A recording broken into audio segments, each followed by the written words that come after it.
Barry, you're so optimistic.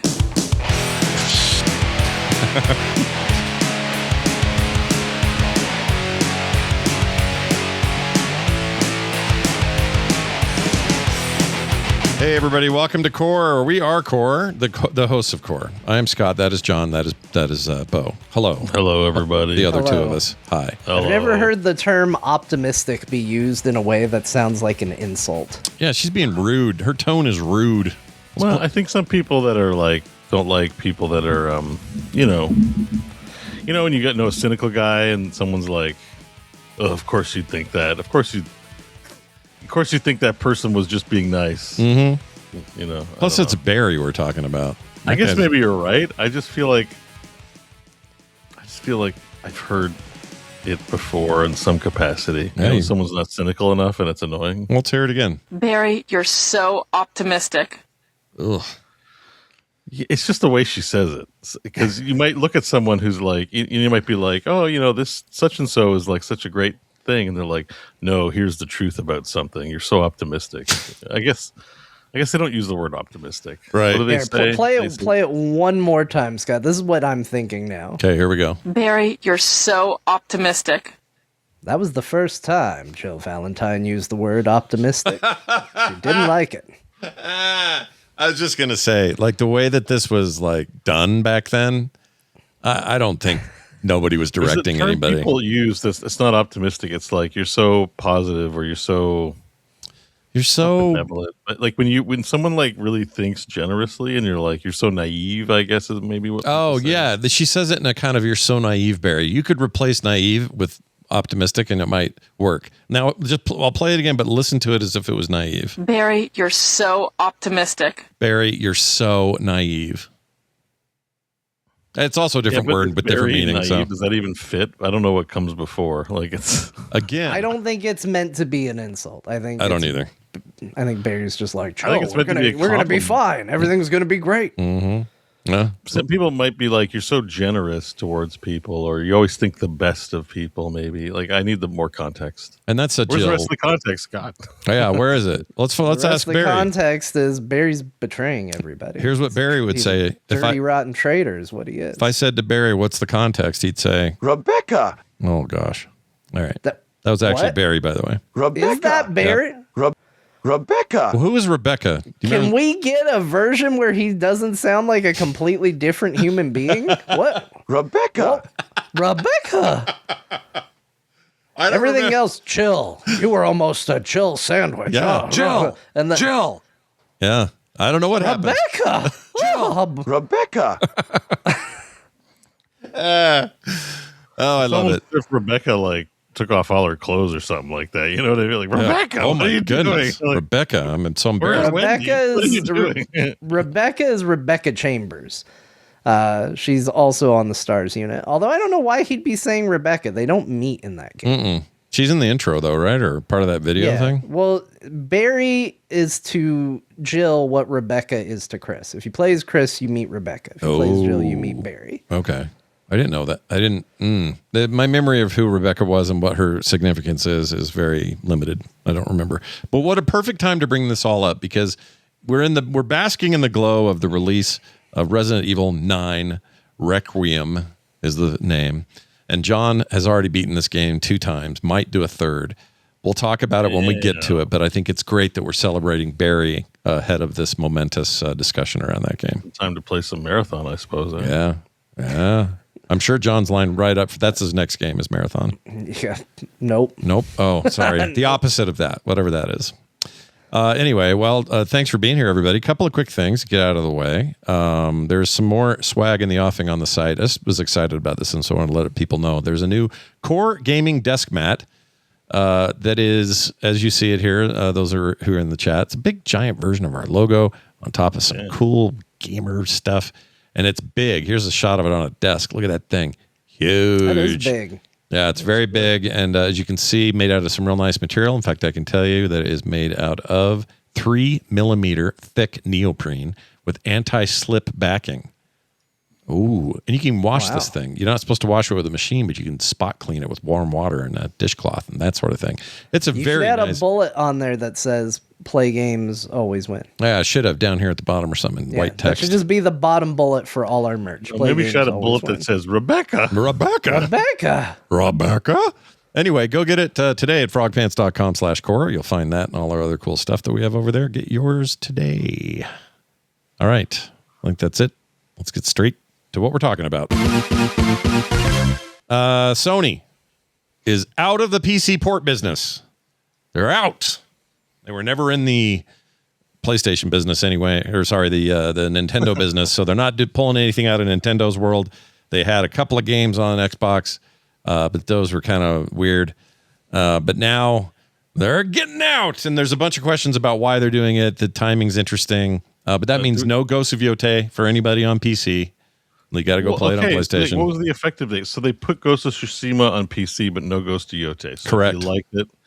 Correct. Oh man, I want to kick somebody over there.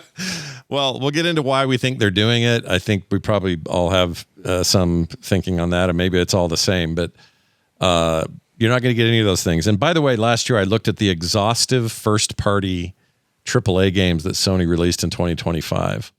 There were 2 of them. So that's all they're really holding back. They're holding back Ghosts of Yote and the. Oh, I guess we are getting. What about the Horizon franchise? That's screwed.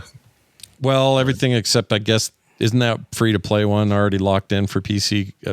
That's the question I have about this. They haven't been super clear about whether multiplayer efforts or primarily multiplayer They efforts. did. The report Hunter's did say Gathering. that multiplayer games, it's for their single player AAA. Horizon Hunter's Gathering is on Steam. Has a Steam page. Yeah, That's the multiplayer one. yeah, and that being multiplayer, they're not. I guess they're not so worried about that, which makes Is that sense the because MMO that they announced? no. Remember there was a weird MMO one on one of the shows? There's 2 coming out. There's 2 Horizon spin-off games. Oh, I didn't realize that. I thought this Hunter's was Gathering is what is it? Don't know. I think it's like a Monster Hunter deal. Watching the trailer. Monster Yeah, I Huntery, guess so. It looks that way, like multiplayer, big monsters. Yeah, Yeah. I guess so. which kind of makes sense in their world to do that. The art style is different, which is a little weird, but it's fine. It's weird, but it doesn't look bad. No, it looks it's nice. quality. I But think. what I'm trying, I guess, okay. So, but all their cool single player games that look like they release good games, even if it's not a lot. There's Horizon, there's God of War. Mhm. What about their baseball? You love their baseball? See, I think the baseball game, which is also on Baseball will still Xbox, be will stay. multi-platform, Yeah, that'll be yeah. multi-platform because it's primarily a multiplayer sort of experience. So Oh, so then what else? So right no now God of we're War. talking about Ghost of Yote and Wolverine. yeah, so 2 games. So they're Marvel shit, and except there might be a Theoretically, Spider-Man 3, whatever what's the name of that game? Naughty Dog, that new Naughty Dog yeah, game. the Naughty Dog one. Theoretically, that as well. Space right? Oh, one, yeah. Interstellar. Yeah, no, Yeah. is that what it's called? Intergalactic. Intergalactic. Called Intergalactic. That's it. Yeah, that's it. The other one took 50 years. Yeah. yeah. And you can play that anywhere. Yeah, no, to me, this is a real simple thing. To me, this is Sony going, shit, we've gotten wind to 2 things. One, Steam getting into we're going to be under your TV business and play including our games. If we put on PC, people are just going to play them on the TV. That's where the PlayStation's supposed to be. That's already weird. And then they get wind that Project Helix, the new Xbox console coming, will play literally any PC games. It will be Windows based and will run Steam. It will run Microsoft games. It will run Xbox games. They don't want their games to be in that ecosystem anymore. That's what I think. Because their sales have been fine. They also have been able to kind of have their cake and eat it too by saying, here's Ghost of Tsushima. It sells like wildfire. 3 years later, here it is again for a little extra money for us. So I don't think this is like, oh, the sales weren't great on PC. I think it's the opposite of that. I think it's like no one cares about PlayStation as a brand anymore if we don't pull back and make it exclusive again. So That's RAM fine. prices have any influence on this? What, prices? I don't think so. Well, they're going to be able to charge more for their boxes. Like everything's going to get more exclusive. Yeah, but the games themselves are, in theory, AAA Sony titles would continue to hit at 69 or whatever the current going rate of AAA, games No, are. but I mean, we're expecting like in the next 12 months for everything to like rocket up still. Like I don't think the cost of things is like I don't think we've seen it and it's done, right? You talking about like games or hardware? Talking about hardware and games. Like Okay. PlayStation, I'm starting to think like PlayStation, like all the next gen consoles would be somewhere between 1,000 to 1,500 No. based on like RAM and hard disk prices and stuff. Like, so no one's going to buy it unless you have exclusives. Right. Is what I'm saying. Like if you can cheaply produce consoles, people are just not going to buy them as much. But if you have like something people really salivate over and the hardware is really expensive, the thinking must be that like we need to have it locked to the hardware because then they're skipping out on like $1,500. Yeah, and they and profit from it. and like at the their same margin's going to go up too. Is what I'm saying. and at the same time, what Sony's basically have done to them by naturalness, the natural state of things has done this to Sony. They said, well, if we put it out on PC, we can double dip. Great, that sounds good. Let's do it. Now the PC is becoming nebulous. It's becoming Microsoft's next console will play Steam. Steam Decks do this now. Sony doesn't have a card in that hardware battle, and they're like, "Well, shit." We assume we're gonna like. We assume we're gonna like what Xbox does. That's another in the air with the retirement of Phil Spencer. Well, I don't even know if it means that we'll like it. It's just that the lines are being blurred. So does Sony want to have their shit playable anywhere? I don't know. I mean, I think it's short-sighted in the long run, but maybe in the short run it isn't. John, thoughts, feelings? Oh, we lost John. Oh, goodbye, John. What happened to John? Oh, we fully lost John. Yeah. Like, did we lose him? Oh no, feed and everything. he's in the video or audio. He may have lost internet. Oh no! Hold on, I'm Too going many to people pause playing everything. Space Hold Fire. on there. Let's see. Pause. Did we get a Pause. message from his phone? Pause. All right. I think we're back. Let's see if we're Are back. you watching live? Pop and fresh. Hey, Say John's hi in the chat. John's back. Yeah, he's in the chat. As far as I He's in know. the chat. All right. Hello. Hi, John. You lost power, did you? I did. Oh. Not really. I popped a circuit breaker. Oh. Oh, that kind of power break. Yeah. So unfortunately, it might many happen dittos again. plugged I hope not. Yeah. What do you got? Some kid trying to plug too many things in a brick or something like that? Sometimes that happens. It's usually me doing it though. I say kid. I mean, no, nothing's really changed, but I do have a mini fridge that likes to cause problems sometimes. It hasn't for months and months and months, but it apparently decided today was the day. Worth it though. Today 'cause was the day. Chock full of awesome sodas, and so screw you, fate. We're laughing in your face, fate. Anyway, we'll John's see what back. happens. I had just turned over, or I was just going, and now John, your thoughts on all things Sony getting out of PC port business, and then you were gone. So Yeah. tell us your hot takes. How do you feel about all this?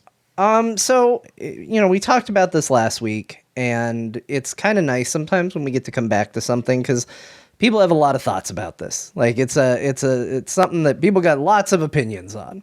What's going on? What the What? the heck are Apologies, you I'm trying to doing, get you Scott? guys My situated. There you go.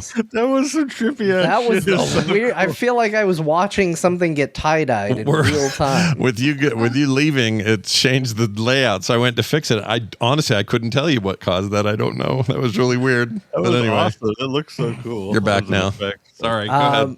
Anyway, so Sorry. man, Scott, you really threw me with that. Sorry. What It are wasn't we on talking purpose. about? Where are we on the show? Sony. So Sony, the yeah. reason Sony's tie-dyeing Beau's head green is because obviously the Hulk, and that's the next game coming. That's what we're talking about, Oh, right? great! You know what? We've just revealed a big secret the industry was not wanting to hear. But well done. Okay, here we go. Yeah. We're ready. We're ready. Everybody We're good. done? We're good. Everybody done with the tomfoolery Yeah. and bullshit. Yeah. That we've Well, got I mean, he's going setting on? up the show. He is doing line production. Right? if you need a minute, we can wait. And Oh, good for you, Scott. No. I got it all covered. You guys look at this. Camera 1, camera 2, camera 3. Boom! And how was it? It was good. Okay. It was good. So, I think that, Sony does obviously have every right to go, oh shit, we're losing an identity if we don't have exclusives because we did see that happen with Microsoft, right? Yeah. To a degree, as soon as Microsoft went, hey, this pizza box is an Xbox, all of a sudden a lot of people went, well, why do I have an Xbox then? And it's a logical question. So I don't blame Sony for trying to figure out, well, what is our identity, right? And I think it's, if this is the path they want to go down, personally, I have doubts that this is going to work. In fact, I actually think this is going to backfire, and I wouldn't be surprised if they go back on it, because I think what is going to happen is, yes, Sony has really strong exclusives, but how many? With how long game development takes, with how massive the budgets are getting. And not everything's a success. They've had some, added to that, they have to make up for throwing everything at the wall for live service and having massive failures. And hardware is going to get more expensive. I don't think that going back behind their walled garden and going, now you'll have to buy a PlayStation, is going to work. I don't blame them for trying, and if it does work, it does work. And maybe they're looking, multiple steps ahead, and they're like, all right, we're going to be renting out the next PlayStation. That's where we're going to make our money. Rent to own or rent to rent. Maybe. But I just don't, right now, I don't see it working out. They want to hedge their bets. That's their right. Now, what is our right is, as consumers, it's not our job to worry about what's financially appropriate for Sony. We don't have to sit back and go, now, hold on. I'm not happy about something, but how does Sony feel about this? You don't have to. If you want to worry about that, go for it. Worry about it till the cows come home. It's not my job to worry about Sony's business strategy. My job is to decide whether or not I want to give a company money. And I don't think it is unreasonable to go, oh, I played Ghost of Tsushima on PC. I would like to play Ghost of Yote on PC. And when somebody says, well, you're not going to be able to do that, I think it's perfectly acceptable to go, that's disappointing. I don't like that, and I'm unhappy about it. And I won't be playing it, I guess. When someone goes, I liked Marvel's Spider-Man, I played it on the PC. I liked Miles Morales, I played it on the PC. I liked Marvel's Spider-Man 2, I played it on PC. Oh, they're doing a whole cinematic universe, and now it's going to be Wolverine in there too? Oh, that's not coming to PC? I'm upset about that. I think that's reasonable as well. So I don't think, because one of the things that we heard a lot of feedback on was, why does Nintendo never get this flack? Nobody goes, Donkey Kong Bonanza isn't on PC. This is an outrage. Well, there was no precedent to make us think that Donkey Kong Bonanza was going to come out on PC. Yeah, they never opened that. I do think it is acceptable if somebody's like, hey, look, we're putting these games out on PC. They even did a news story not that long ago, I think it was last year, where they were like, hey, this PC thing's working pretty good. We want to bring more things to the PC.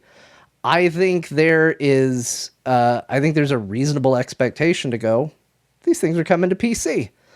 And when they decide to shut that down, which is their right to do, I think it's also very acceptable to go, well, that sucks. I'm not going to give you that money. I'm going to hold on to that money now, and I'm not going to give it to you. Sure. I would say on the Nintendo front, John, that, well, I'm just speaking for me. I'm not speaking for everyone, so I could be the only one. But the only reason I don't bring up the Nintendo thing anymore is because they're just a lost cause. Lost cause? I would what do you mean? Describe what you mean by lost cause. Well, I would happily play Nintendo entries on my PC. Yeah. But it's just never going to happen. That's true. I'm not going to whine about something that has like a snowball's chance in hell of ever occurring. But like Sony did it, I think that's John's whole point. It's like Sony opened the gates. It is kind of his point. I just wanted to say, like, I would happily chew the fat all day, but I don't even want to hear myself talk about it. You know what I mean? Because I just know it's a waste of breath.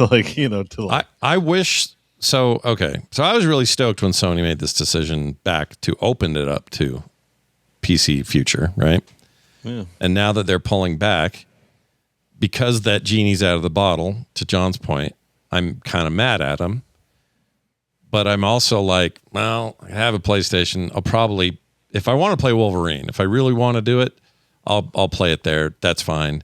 The question is now, when that rolls around, will I really care anymore? I don't know. Maybe I'll buy into that hype then. In the same way that Nintendo makes me hype for things like this Poketopia thing, I want to get it. And I know I can't play it anywhere else. It's like, maybe I'll get back to that thinking, but because they opened that gate, I now have expectations that are just different.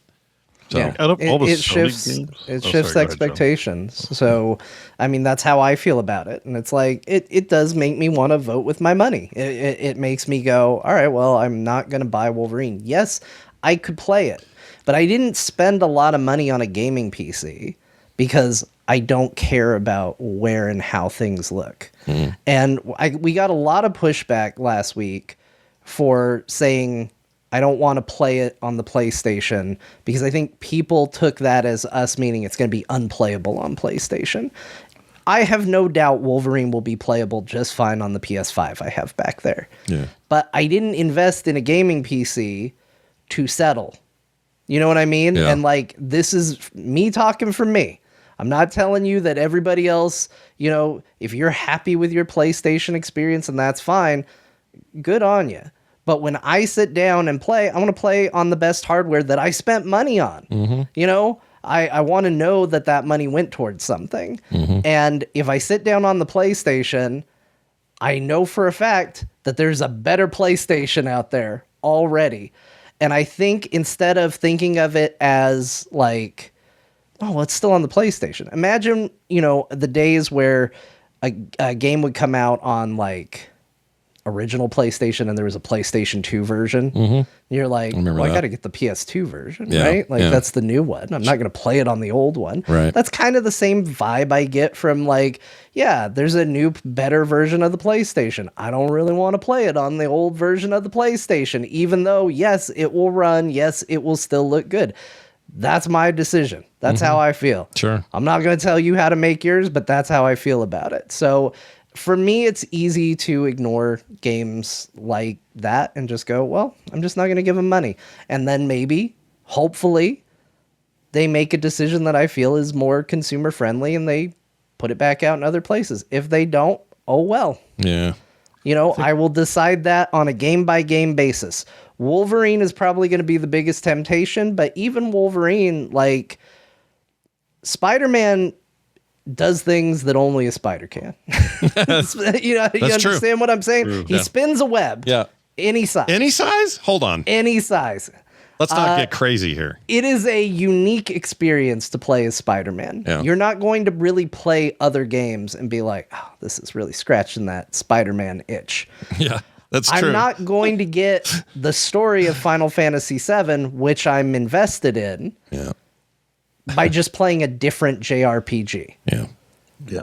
Wolverine is a little bit of a harder sell. I love Wolverine. He's an awesome character. The claws are cool. Those trailers look awesome. And historically, I think I had that as my #1 most anticipated game of this year when we did our Game of the Year awards. It was on the list for sure, if not #1. Yeah.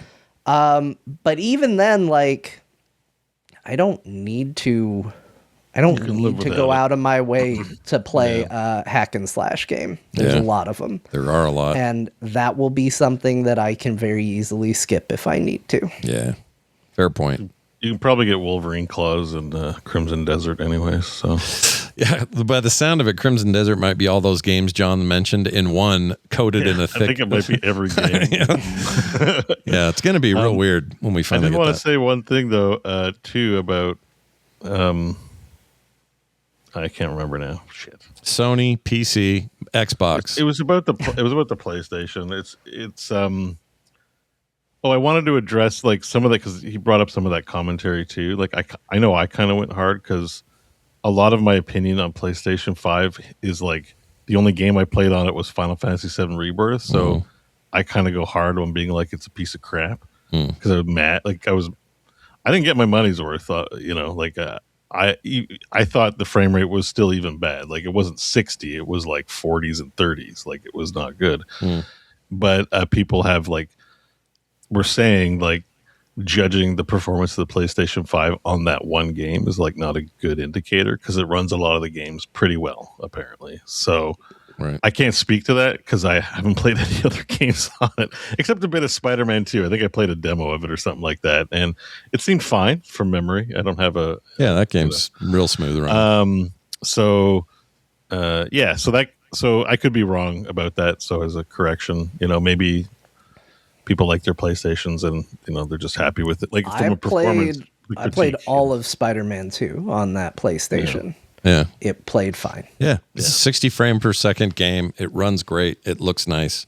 Just people take a little fancy. Like we may have people listen that PS5 is their weapon of choice. I think that's Shanafan, right? Our number one microtransaction lover. In the, he loves it. Chat. Yeah, he likes everything for the record, but he's although I don't think he likes our show anymore because we haven't talked about wrestling. What is it, 242K or the new wrestling game also coming out this week? We just need to mention more sports games, and he'll be all right. Or 26 WWE, something like that. Sure. Anyways, there's some people who do listen who play PlayStation. So, when your weapon of choice is like being misrepresented, it's kind of understandable to want to reach out and say that. So I think it's the most capable of the current consoles. Sure. It's a beefy, wonderful system. All my creamy beans are from, the fact that Final Fantasy VII Rebirth plays like shit on it. And I wouldn't recommend it for that. Yeah. But I'm also, I'm a little upset about Ghost of Tsushima just personally on this story because I haven't bought it yet, but it looks awesome. I think about playing it and buying it all the time, and nobody purchased it for me. I'm not going to play it. It's a time issue. I've just been playing other things over it. Yeah. But out of all the things they have, Ghost of Tsushima looks awesome, and I want to play it. But now that Yote is not going to come out on PC, I probably don't want to play it. Like, I don't want to get into something and be like, well, can't play the sequel.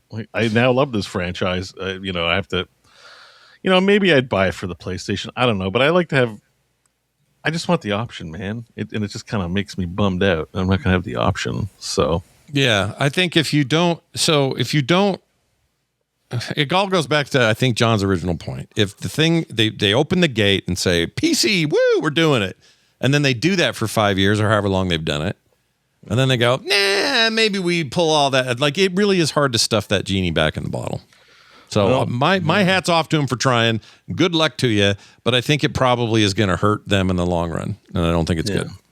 So I think all the people who are PC first are just not going to buy their games. And they're just going to go back to whatever sales they made without the PC market in it. I don't know what they're expecting as a result from this, but and they lost lead with the hardware, and more so than ever moving forward. So I don't see how this helps them. I mean, we were already waiting a year for these ports. It's not like they were day and dating this, except for a few multiplayer examples like Marathon.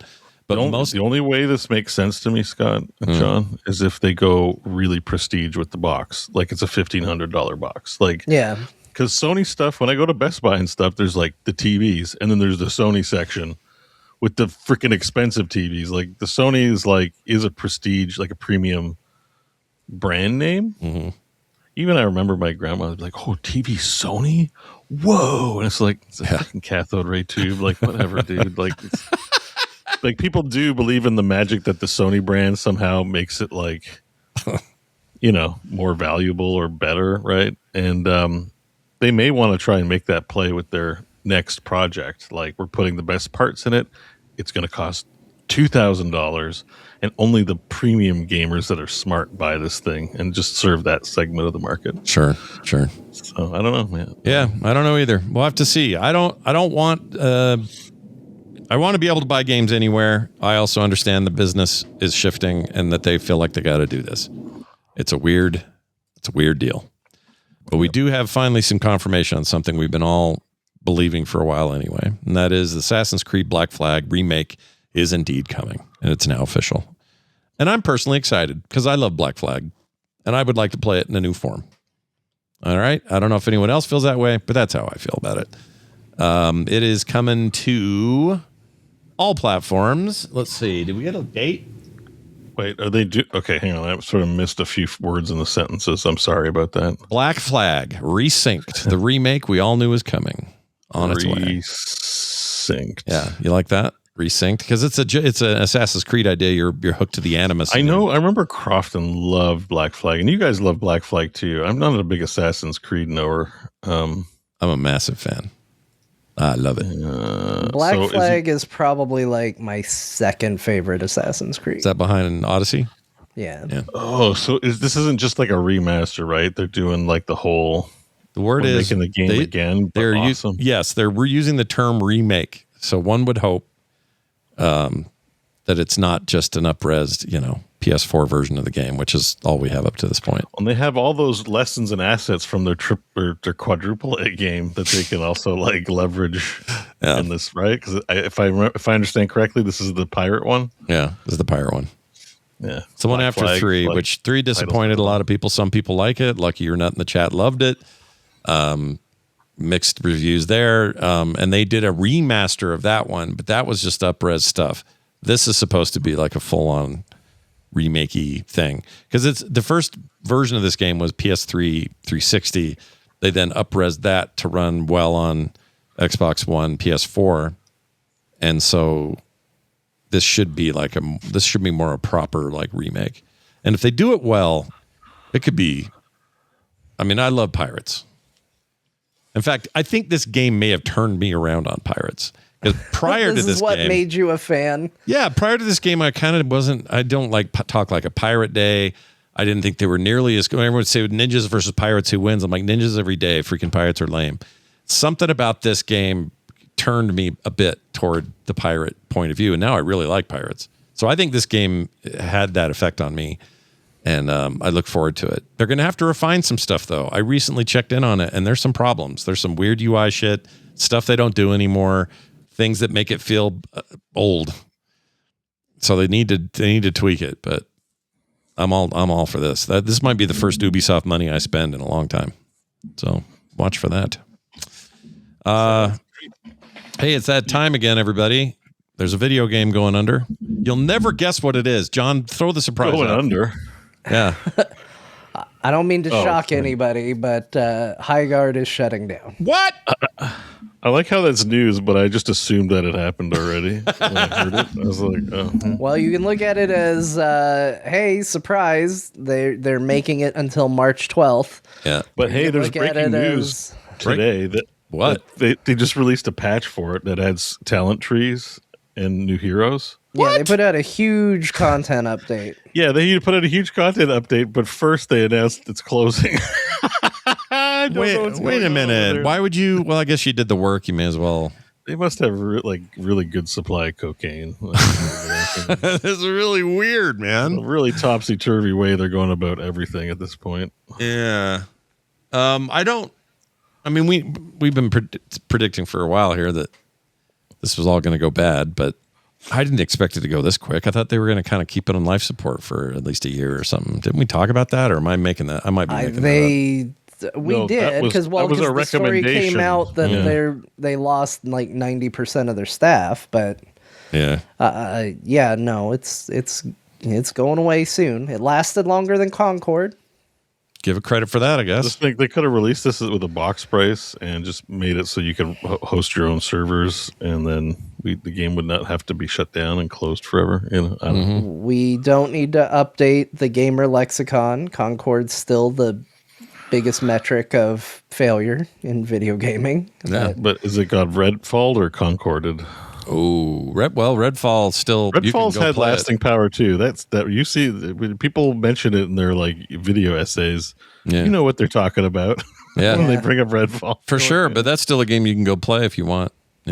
Exists. Yeah. But this thing, literally shutting it down. True. Yeah. Good point. It's the whole multiplayer thing that had multiplayer, but not primarily. You could go play by yourself. This is not. I that mean, kind the of game. first one that I think that I can remember was Lawbreakers.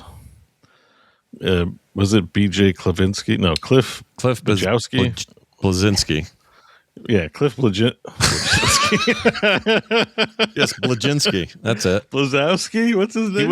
He was OG Unreal Gears of guy, War guy, Gears of War Unreal guy, guy. and all that. Yeah, Cliff Blazinski. the original Jazz Jackrabbit was his, by the way. Yeah, but so he was making a new multiplayer shooter, like a Concord, like, Yeah. but years ago called Lawmakers. And the reason why I got into it was that the art director from PlanetSide 1 was on the project. And somehow I was still more newer to what that might have meant. It's just art. It didn't have anything to do with gameplay. But I was like, that guy's coming over to work on this thing. Awesome. Your And look, they dropped your commitment to all things that game and where everybody left and do other things is actually Yeah. kind of impressive. Yeah. Real loyalty from Beau on that. Well, as it turns out, it was, they're great people, but nothing ever got as good as PlanetSide. Dr. Tolbert calls him Cliff Blowjobski. Very nice. Very nice. Very, very Well nice. Yeah. Love it. Nailed it. He might be listening. I don't know. I think he's like retired and just plays games. Hangs Yeah. out with supermodels or something. Yeah. He married one, I think. Yeah. Cliff's an interesting guy. Yeah. Anyway, Lawbreaker, no, you can't get it anymore. Do I have it in my Steam If library? you still own it, you can play it, but it won't do But it. that was like the original, like this game's going to be the biggest thing ever. And at the time, Cliff was a name in the game industry, like a current hot name in the game industry, because Gears of War was his thing, and that was a huge franchise. Unreal success. Tournament before that. He was big in And that. Unreal Tournament, right? Mhm. So this was actually, I think, like his first very big like failure. Like it was. Mhm. So I'm just saying, Lawbreakers was kind of the first one of these. Yeah. Not Concord, but Yep.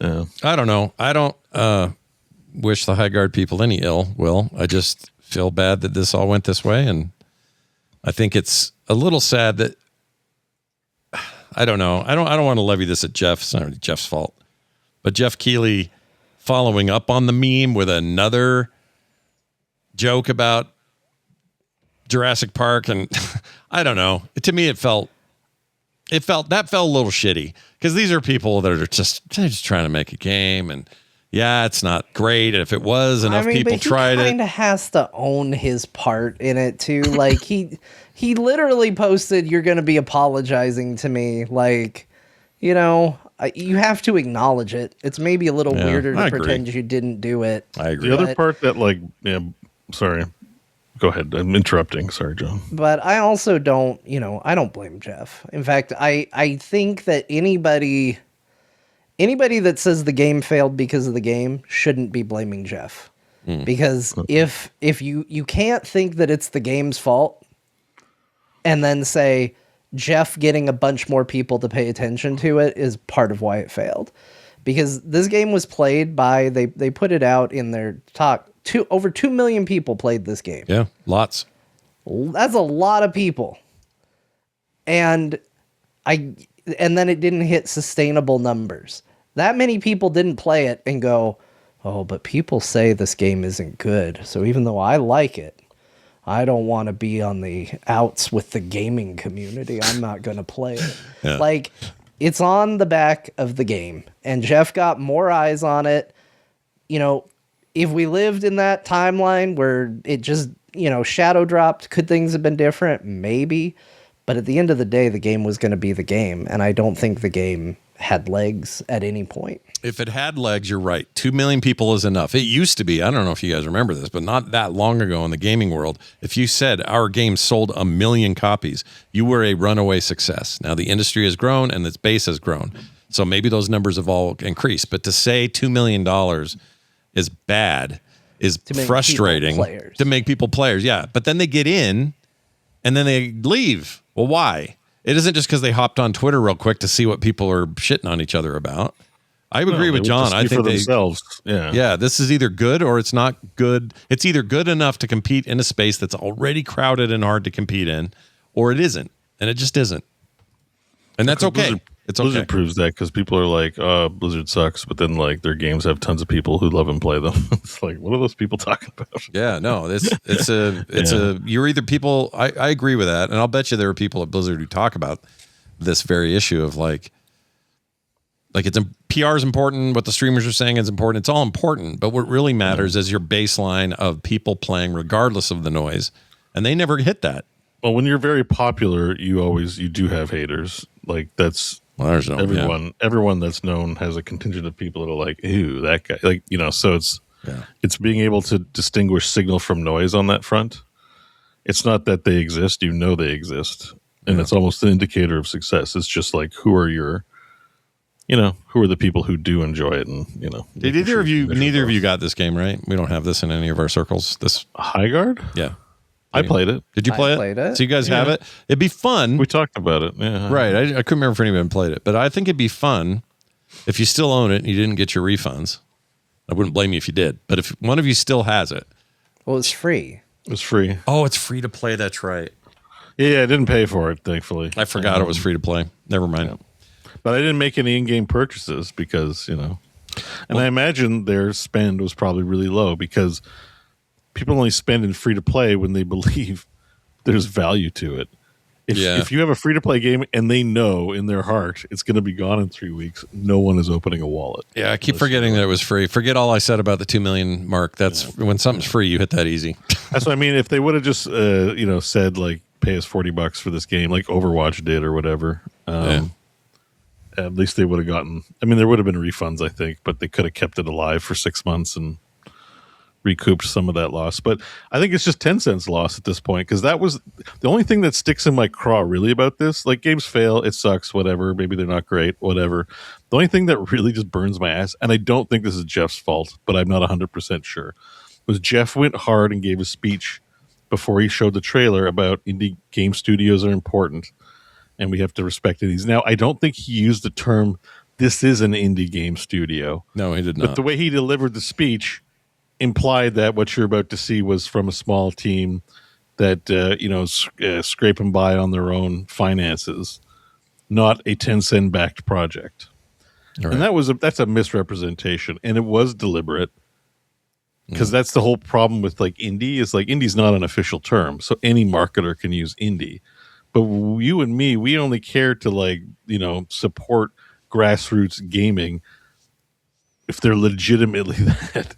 We don't want to be like, oh, Ubisoft is the new indie game studio. Like that's not what we're about. So there's some stolen valor here in the marketing. It is a bait and switch. Like I said, I don't know if it's Jeff, but nobody knew it was 10 cents till weeks after anyways. But somebody in that chain of ownership to marketing at the Game Awards knew there was a lie, knew we were saying it's an indie game studio, but really it's not. And that just shows the ethics of the people that are behind the project. So it comes as no shock when the game fails and they're blaming the players because they're already crooks as far as I'm the easiest thing is always to blame the players. It's their fault, right? So, but I mean, just that their psychology is a not my fault thing, but they cut corners. Digital Hype in the chat says a senior VP at Tencent is on the Game Awards board. I mean, that's a conflict of interest. But we don't I can only speculate who said what to whom. Yeah, all I can do is focus on what the facts were, and the facts were somebody wrote what Jeff read, right, and somebody would have vetted it. For accuracy to make sure, someone's going to look at that and be like, does this reflect well on our product? We good? We green light it? And somebody knew, maybe the guy on the board definitely knew. Somebody knew that they weren't an indie game studio, and yet they were going to get up in front of millions and call them an indie game studio. Well, if they were a true indie game studio, I think 2 million players might have been okay. And exactly. That's why this whole thing didn't smell right from the jump, right? I think an indie game studio might look at dedicated player base of 10,000. Not that many people play No Man's Sky. It's not millions. They don't even sell anything, barely. They just sell copies, but they run servers. Yeah. It's an online game, so we know that you don't need millions to be successful in this, unless you've made some bad business decisions leading up to it. Sure. Right. There's only 10,000 people in game right now. This game wins labor of love all the time. It's been operating 10 years. You don't pay a sub or buy shit. They just sell copies of the game and maintain it. So, different model, but everyone thinks very favorably of No Man's Sky, and it doesn't have to have millions and millions of people playing it for that to be true. John, look at your boy Resident Evil Requiem at number 8 there. Yeah. Wish that was number 9. That'd be cool if it was 9th, but whatever. It's actually better for them. Games, Quick, log out, everybody. It's good to see, though. I like that. It did very well. Yeah. It's done very, very well. Yeah. For the first couple days, I think it was up in the top 3 or 4. Anyway. Its 24-hour peak was 138,000 on Steam, but it's also should be counted across consoles because it's a big console game too. That's true. I mean, they actually published numbers for it. It had 5 million players in 5 days. Awesome. That's great. That's a lot. Yeah. That's really good. And that is a paid product right there. As a full price retail product, yeah. Also, for the PlayStation 5 people well. who are still fuming out there, I heard from a few sources and a couple of verifications that apparently Resident Evil 9 runs like butter on PlayStation 5. So there, it's a win in your corner. Don't listen to me about your PlayStation 5 performance, okay, guys? It's fine. Yeah, Beau's the wrong guy to ask. All right. Don't ask it. You know what? Don't ask about his Xbox Series S performance. See, he'll give you the same problem. It's the same problem. Well, it runs the CBC app, okay, that my mom can watch. It's her Xbox now. I don't use it. It's just for TV. Your mom has an Xbox, is what you could say to people. Exactly. It's perfect. All right. Well, there's all we know about Highguard. MetaCritic had a weird thing happen. They had to take down and cut ties after a video gamer, the website, videogamer.com, published AI review of this just previously mentioned Resident Evil 9 and didn't catch it right away. It has since been taken down. But the rumor is that I did a pretty good deep dive on this. And from what I understand, not rumors, but what I understand is that videogamer.com recently laid off all of their human writers and have replaced the entire thing. Ago. Yeah. All AI writers now. Now, what they didn't do is tell anybody really that this is what was happening. So they already had this pipe to Metacritic. They were already one of the counted critics when they had humans doing it. Now that it's all AI stuff, that Metacritic had to be caught by surprise, then pull it down. This, I think, is just the tip of some So videogamer.com is just AI articles now. Now, yeah.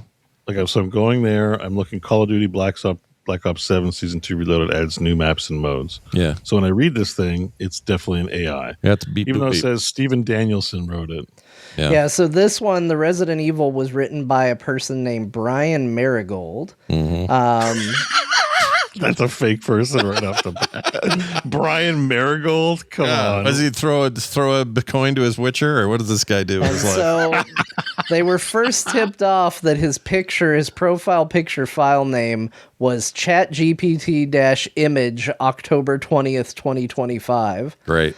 He's described as an experienced iGaming and sports betting analyst with a deep appreciation for the innovation shaping modern gambling entertainment. Well, if that was a real guy, I wouldn't like him either. I'd like him even less. Yeah. Here's my favorite guy. There's a guy that's doing a lot of articles on here. His name is Shooter Orson. That ain't real. Okay. Wow. Really? Yeah. Wow. Look at all these articles. Do they link their social media accounts to anything like on here? I mean, if you click on there's Shooter a Twitter Orson, button. Shooter Orson. He has a Twitter account. Look at him. I don't Shooter think he's Orson. real. It's a different picture. No, it's the same picture. It's Oh, the is same it? picture. Okay. Yeah. But hang on. But he hasn't posted it. Well, I don't have an X account. Do you still have I an X might. account? Let's see. Yep. It's Shooter Orson, gamer writer. He has 1 follower. 1 follower, 0 posts, right? Like, come on. Come the F October on. 2025, it was established. That's a fake. The internet's dead. The internet is so The internet- stupid this- right now. This is a whole fake site. But this, I think, is the tip of uglier shit to come down the road where people aren't really prepared for it. Now they know about this site, but what's to stop Wait, other shit getting in there? So. And this review, do you know what Video Gamer ranks their games on? Well, they reading this supposedly review it themselves. So if you go to the Styx Blade of Greed review, Shooter Orson, once again, jumping in on that one. A stealth masterclass and antidote to the AAA bloat. And he gives a really glowing review of the game. Now, I could be wrong, and experts out there could write in and tell us, or even in the chat if they're here. Can a model sufficiently trained play a game? Can it go in and just see the code and play it either in quick mode or some other way? Can that happen? Are you trying to find out if that... Scott, here's where I see where you're going, and there's no way. They just fired real people to replace them with AI robots. Yeah. They are not having those AI robots play the video game. They are having them write their own review based on the reviews that have been published elsewhere. No, I agree with you. That's There's probably no it. gameplay actually happening. I'm not making any claims. I think you're probably right. However, what I'm asking is if anyone out there in the know knows if that's actually even possible yet. Because AI models can do a lot of weird shit. You can send them to a website and they will fill everything out and then now you have a login someplace with all your info because it did it for you. It can do things, physically do things in digital environments. Is it possible for them to load up RE9 and play that game? I don't think so, because one of the very early on in the AI days, when it was like before it blew up, there were some like early AI stuff, and I was goofing around with one. Yeah, and because I thought it'd be funny as stream content, like, oh, what if I play the game and the AI could see what's on my screen and comment along? And I'm like that, just as a for fun thing. Like, but the problem is, it's like it can't even read the screen. Like, you can talk to it. Like, I set it up so I could talk to it verbally, and it would talk back to me verbally. So we'd have this discourse going, and I thought it'd be funny. But it needs to know what I'm doing for it to have any value. Like I can't just, otherwise it's derpy. And I couldn't get it to work. And I don't think it can do that even now. Okay. No, I just don't know. So. Yeah, but listen to Shooter Orson. Okay, let me read his review, okay? Shooter Orson is a gaming journalist with nearly 10 years of experience discussing esports, video games, and online gambling news. And when I click his X account, he's joined October 2025. Yeah. Oh, 10 years, eh? Doing all this stuff and without a social media account, with no it's horseshit. Trying. Like, they're not even trying. Like, whoever is in this, like, because there's got to be some editorial control. Like, somebody has to be like doing a little bit of human work. If they though, writers do they just take the material and put them up? I mean, is the whole site managed by an AI? Well, it's owned by online casino stuff, so that tells you one thing about who owns it. Right. I just found something out. This is going to blow your minds a little bit. Currently, DeepMind, their Go Star model, has mastered StarCraft 2 at superhuman levels. Nobody can beat it. Now, that's just StarCraft's an old game. AI comes from playing video games. No, right? I know. Like, the earliest stuff was chess and poker and StarCraft, right, and then Go. But check this out. They put up a bunch of this OpenAI 5 model. It beat world champions in Dota 2, like head to head against the humans. That's them playing a video game. Now, whether or not we are willing to accept that they could then turn around and go, beep, boop, beep, here's what I thought of Resident Evil 9. I'm not saying that. I'm not even saying it's anything other than nonsense. But I think we're just talking different things. Like, the LLM is different than an AI designed to, like, I think they're trained and made to do specific tasks. Like, Suno AI makes music. I don't know if I can get Suno to do what ChatGPT is going to do for me, right? So I don't think you can just get, if an AI has an explicit use case, you can't get it to do things outside of its explicit use cases.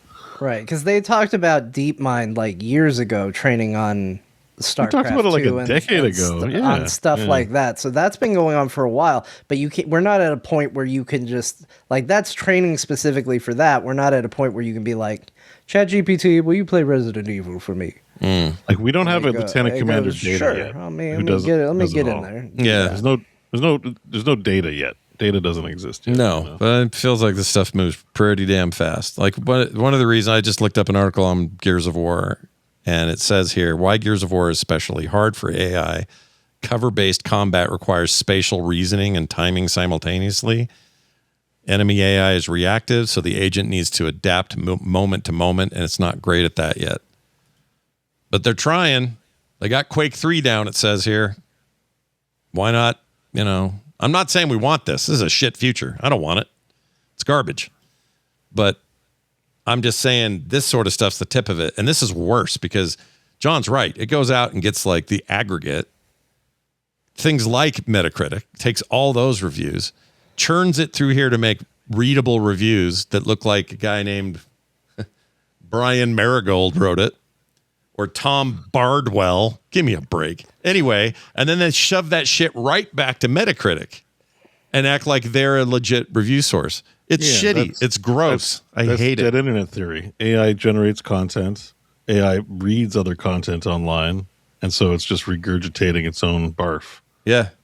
Because it can write and generate content that outpaces humans at scale. So and we're just like, we've got nothing. We can't trust anything on the internet, so the internet's kind of just garbo. Like, I don't think it's hit yet because we still have plenty of sources where we can get content, like this show. You can go to youtube.com/frogpants and find all of Scott's great shows. But once it starts generating lots of video and it's reading data from the AI generated video and posting that and pushing it up, like, YouTube's going to have a lot of work to do to shadow ban all that. Like, every site's going to have to shadow ban that stuff. All the open source, we talked about Godot and how a lot of stuff submitted is AI slop. Changes to the code base, yeah. So maybe they get something that tries to detect AI slop and then feed it out, and then everything just amplifies in a way that's like, for what? We're just adding garbage and noise into our communications channels. Yeah, but wouldn't you trust this? Look at this. Look at this line. For Shooter, that is to say Shooter Orson, our editor here, editing isn't just about fixing words. It's about helping gaming stories hit their ultimate power up. Yeah, cool. We heard you, fellow gamers. I think I may have just shit myself. That's awful. All right. So I'm checking out this Tom Bardwell. He might be real. Hang on. I want to see. The reason I think he might be real is he has a LinkedIn account. The profile Tomb1515 may be private. I can't see it. Oh. And Tom Bardwell, joined May 2018. All about video games and casino games. F this site. Yeah. Just a fucking trash site. It really is, dude. It sucks. Yeah, and look at news, guides, features, reviews, casino betting. And betting takes me to top-rated Valorant betting sites for UK punters in 2026. Yeah. Oh, my God. Yeah. What are UK punters? Anyways, I don't know. I'm out. Yeah, I don't know. Here it is. Here's all the ads. Bet MGM, Bet Morph, Bet Fred, Midnight, Perry Matt. Yeah, there's all the... Is there really a betting site called Betfred? Yep. Oh, I love it. Isn't that Betfred is unavailable in your location. Oh, that's right. I'm in Ontario. We have rules in Canada. You have laws. Yeah, we still have some here, but the online betting thing's a little out of control right now. You guys don't have laws. I learned what Kelsey was in the past few months. Dude, I'm telling you want to live in Utah and you want to gamble, good luck to you. We got laws. We have state laws. I don't know. But you can use Polymarket, right? I don't know. I've never tried. I don't like Polymarket. They bet on people dying. I don't like it. Yeah. No, it's a hugely... Yeah. So I've never even gone there. F those guys. Betting on No, I'm not people's into deaths. it. I just know that I just remember that, and there's also a credit card where you can gamble to reduce the amount you owe on the credit card. I don't know Really? what that is, but I can't remember the name of the company. Yeah, it swung too far. The minute they said the NFL there are betting apps that you can now do to bet on NFL games, and betting is basically legal in major sports. I just went, oh, no. Like, we know where this leads. We've done this. That's why the laws were set up in the first place, you dipshits. Way to go to zero money. All right. Finally, speaking of which, don't say Microslop out loud or Microsoft will get mad at you. That's just the story. So I wasn't gonna talk about this. We found out about it in Discord when someone said, "Listen, they banned the term Microslop in the Microsoft Discord." And to me, the big takeaway is that A, there's a Microsoft Discord, and B, ew. It's like, why would anyone want to go to a Microsoft Discord? Well, I mean, that's an internal one, right? It's like a No, team there. it's a public one. I think like everyone's marketing strategy in 2026 is you need to have a Discord. I thought the whole point was they were banning people who said Microslop because it was an official board and the company's like, don't talk like that. I thought that was the deal. No, they're banning people. They're banning the public for using the term Microslop in their chat channels where you can talk about Microsoft products. All right. And people are up in arms. And I wasn't even that interested then, but there was a Reddit post now that I saw today even, it was yesterday, someone left a review like on the Xbox store Mhm. that and it was just like, I didn't like this product. It's clearly Microsoft stuff. Mm. And their review got banned and their account got banned for using the term Microsoft as though it was a slur, like it's on the level of N-word. And I just want to say they're Streisanding affected. That's the story here. Like the fact that they're like, instead of understanding what's going on and improving things, and changing course, they're just banning people. And this is going to have, I just going to start calling them Microslop even more now too, so. Well, it's not like people are going to stop using it. Well, that's the thing. And it's like, they're upset about the product. Like AI can be opt-in, like do AI, do as much as you want. Everyone's concern is just make OneDrive opt-in, like stop forcing us to have things we don't ask for. That's it. Yeah. And then all the goodwill, all this badwill will probably resolve itself. But yeah, it's like the thing that broke me is like it's in Notepad now. Hasn't been an update to Notepad in like 200 years. Is that true? You can do AI completion or something in Notepad? It's Notepad plus. There's a Copilot button in Notepad. All right. Well, when I shit my pants earlier, I've done it again. I've shit myself twice. And a lot of people have gotten busted. Is Notepad will now remember your most recent document. The whole thing about Notepad is that it has no features. That's why you open it up and just type some shit in it. So they started adding bloat to this thing. So streamers who use Notepad all the time to just write down their thoughts for the stream thing now like leave their porn links in their Notepad articles or whatever, like all kinds of bullshit. And now when they open Notepad, it just opens up your most recent like note automatically, and it never used to do that. So everyone's muscle memory, like all people's bullshit is showing up on screen, like their passwords and like whatever else they're using Notepad for is like being like auto loaded. So Notepad is a disaster right now, which is such a funny thing to say in 2026. That's weird. But it's 100% true. I opened Notepad. What I had on there last is right there. Actually, so are all the tabs. So is everything I did. Do you take notes in there? Are you doing code in there? Like, what do you Most recent thing that opened is I tried putting out a ranking of all the Resident Evils.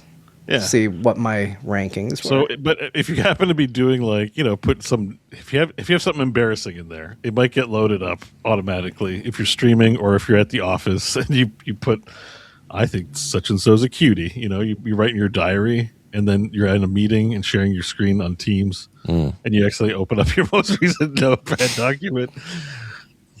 And I would love to see John's by accident because I would love to see a ranking of those games. Here we'll go through my recent tabs. Let's do it. I have this one is my Resident Evil rankings. The next one is the I believe this is the art cards that I'm missing from the Final Fantasy Magic the Gathering art card collection.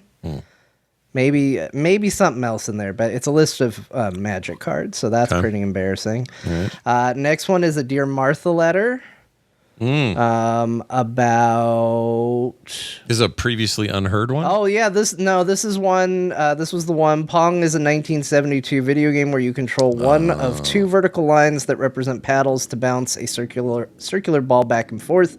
You score a point when your opponent fails to return the ball, and typically the first player to reach 11 points wins. It is widely considered the first commercially successful video game, though frequently gets miscredited as the first video game. 3 sentences, let's see how you do. So yeah, it was clearly from the competitions. Yeah, and it was a square ball, not a round ball, right? Isn't that the deal? Mm-hmm. Yeah. I think so, yeah. Yeah.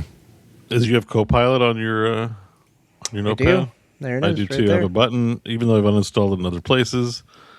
There's Copilot, and it can write for me. Oh, maybe I can make a video game review site. Okay, summarize my ranking of Resident Evil games. Let's see what it. Well, yeah, see what it does, because it kind of already is. The summary. It needs a subscription. I don't have a subscription. Yeah, F that shit. Oh, you don't have money? I tried. Yeah, I don't like I like what Firefox did last week. They put out their new version and said you don't turn it. It's off. If you want it, you can have it, but it's off for now. It's off by default. I wish everybody would do that. Because there's some value in it for some, there isn't for others. But quit trying to like just be these things should be just opt in. That's all. That would solve Microsoft's Microsoft's so pushy with it, with their particular bent. They're trying to transform the world and control things, and it's just like the They're not being wise about how they're doing things. Everyone just wants an operating system that runs their hardware, and everything else is opt-in. Like, if I want to use Gemini, I go to Gemini. Even on Google, where they put the Gemini button, I never have to touch that thing way up in the north corner. I can just sit there and never touch it if I don't want to. And I barely use Chrome anyway. But the point is, I'm just saying, most things are like opt-in on your PC. Like, when we've really come a long way for that to be the case. The internet used to be so. You remember those when you'd go to like CNET or download.com and just to get like a piece of freeware, and then like they'd reverse the buttons on installing like antivirus and stuff to try and trick you, or like check this box if you don't want us to install Scrubber PC. Yep. Oh my god! We've come a long way, and I haven't had to deal with that in a long time. And so it usually wasn't Microsoft you were dealing with it from, or Windows itself, but now you are. And here's the thing. This gives me a little bit of hope, because you did remind me of that's a dark time in the internet's evolution. Yes. So maybe we get past this and there's less darkness in the future with this level of force it down my throat and get my investment back. You know what I mean? That's what I'm saying. It's now things have gotten so good for us. When Microsoft's trying this shit, they're like the worst offender now. We really notice it. Yeah. And just ask us, like, people, they're fans of AI. People will install it and use it. Like, why does everybody and their grandmother have to? I think you already have the answer. And like, I'm one more thing on the horse, by the way. The horse. Like, I'm getting on my high horse. Oh, sorry. Yeah, go ahead. One more from the soapbox or whatever. Yeah. We have to remember, like, it's great that AI can write things, but like, it's wonderful to write. Like, it's enjoyable, even if I'm writing to my friends, to compose sentences. Sure. Like, don't take that pleasure away from us. Like, solving writing, like maybe like a big pile of data and summarizing it's a useful tool or whatever. Like, it clearly, when I went to the doctor, summarized some information on some data, and took 2 minutes. It was great. It was good use of AI. But it is also wonderful to write. So stop like with the autocomplete and write things. Like, we should be celebrating the fact that it's actually enjoyable to write. And I find AI really wants to like take that away from people, and it really bothers me. There you go. I feel like you just did a PSA. I liked it. Well, just remember, like, it's coming up with words and sentences is fun. Yeah, and also everybody out there I've got a few listeners who are like, I skip everything you guys talk about. I freaking hate it when you guys bring it up. Apologies for the last 20 minutes. All right, we all hate it. We all hate it. But it's like it's a force. It's there. It's hard to ignore. All right, what are we gonna do? Oh, quick thing before we take our break, and we come back in a minute about the games we played. If you are coming to Nerdacular, great. You already are. You know what's up. You know what's happening. But if you can't, and you're like, man, I sure wish I could take part somehow and help somehow and even get some cool stuff in return. Well, right now, the Nerdacular 2026 bags, the swag bags, are up for pre-order. This picture is not final because I kind of had to, put my logo on some stuff that may not be the final logo and a few other things because it's a pre-order. But if you were like, man, I want to get in on this, now's the time. You can go grab it. And they'll ship right around the same time the event is. So look forward to that. And they're cheap. $49.99 is all. And if you want to support the show, that being Nerdacular, because you can't come and you want the stuff we're giving people, no better way to do it than go to frogpants.com right now and click that bag. What are the dates? Dates are the 11th through the 13th of June. Here it is right here. Look at those dates. Look at that guy. Look at these two chuckleheads. No, man. Yeah, look at my daughter looking like she's in the Matrix again. Yeah, your daughter's like clearly the coolest looking person on. Like easily. It's also the like youngest. but it's not the youth. It's that she's got like she looks like she's a Matrix character. Like, I'm just like, oh, Matrix 5's on the way. I know, right? It's exciting. It's exciting stuff. That's anyway, awesome. Go over, check it out, frogpants.com for more details. We're going to take a break. When we come back, the games we played. We'll be right back. All right, John. Hello. And do so in 3, 2, 1. Hello and welcome back to the program. Would you like to know the games we're playing? Well, good, because that's what we're here to do next. Whoops, wrong thing. Shit. Let's get into it. So, I played a bunch of World of Warcraft Midnight. At midnight, and also the game colon midnight. Nice. It's been interesting. I was feeling very slow to pick up the keys to the old WoW car again. I was just like, yeah, I've done this so many times. Do I really care to get in and get that worked up about it? And I didn't do the early access thing. I just waited for launch day. And it's really cool. This might be the most Metzany of anything they've done since he's returned, which makes sense because the first game in this trilogy was him coming in a little bit after they had already started work on it and did a bunch of stuff to it to sort of, get it directionally where it needed to go. But where the rubber really met the road for Metzen on his return to Blizzard was Midnight for sure. This is his first full he's back expansion from beginning to end, and his direction in that regard. And I can feel it. I can feel the Metzenisms of it all. And some people can hear that and go, "Oh no, I don't like his focus on Thrall and his particular idea of what heroes are, his storytelling technique." If all that stuff used to bug you or you didn't like it or something, then this is probably not going to help you. But I like it, and it feels really good to me. The one thing that really blew my mind the most about it was just seeing this new version of Silvermoon, which is insane what they've done. They've completely redone Silvermoon. I'm trying to find a good fly over here. Let's see. That's sort of one. This isn't a great video for it, but anyway, completely redone Silvermoon from top to bottom. It is gorgeous and kind of breathtaking the minute you walk in there. And I've enjoyed the zone in general so far. I'm not to the big second zone yet, so I'm very early. I'm not in any rush on this thing. There's some pretty wild stuff going on. The Sunwell is loud. I don't want to give any spoilers away, but let's just say the Sunwell is kind of having a moment. And as a result, you can hear it everywhere in the island, which is pretty crazy.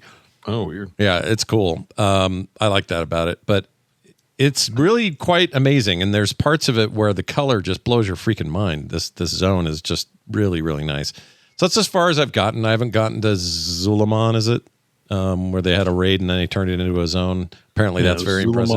Haranier, and there's some other spot, I think. Yeah, there's one that's kind of void-based.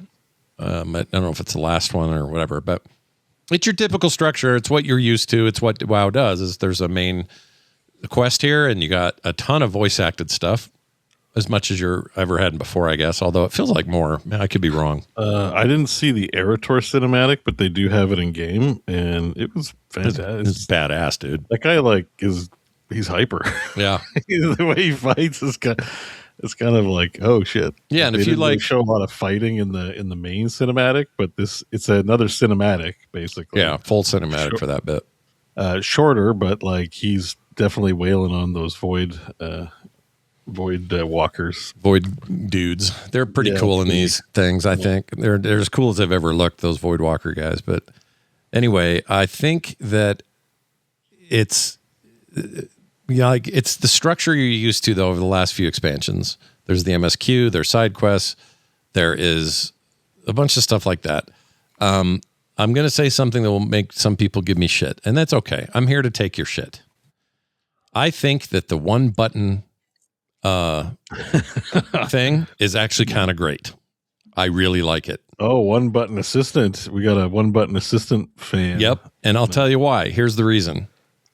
WoW is such a great second screen game that when you're just out doing dailies and gathering and running through quests and just kind of, playing the game where it's not so important that you're super focused, there's nothing better than that because you're just whacking the same button and it's giving you the rotation that's best suited for if you're in a group and you're fighting. I'm DPSing with a rep pally at the moment. So when more than one mob is in my zone, it's automatically having me on cooldown. It's automatically having run stuff that's better for group situations. And when it's a one-on-one battle, it runs the rotations that are for that. It makes some intelligent decisions based on your combat situation. Like who's there, how many are fighting at the same time, all that kind of stuff. It isn't that or nothing, meaning if you enable that, you get to assign a key anywhere, whatever key you want that is this one button combat thing. But all the other keys that it's pulling from can still be there, and they're still flashing when their time's up and other things. Like it's not like it takes over. So you can switch it on and off to taste as well. So it's not like yeah, if you don't want to it's raid not with like it, they said the game you have to play it this way. It's just like here's an option for you. yeah. And where it really opened up for me is a thing I think is cool. This is my main reason I think I like it, is now I'm far more motivated to play alts because without having to go, I got to change my muscle memory every time I pull a new character out. But I'd sure like to play all 5 of these in this expansion, which you may well want to do with warbands. I now feel like I can do that without too much overhead. It's like, yeah, let's pull out the warlock.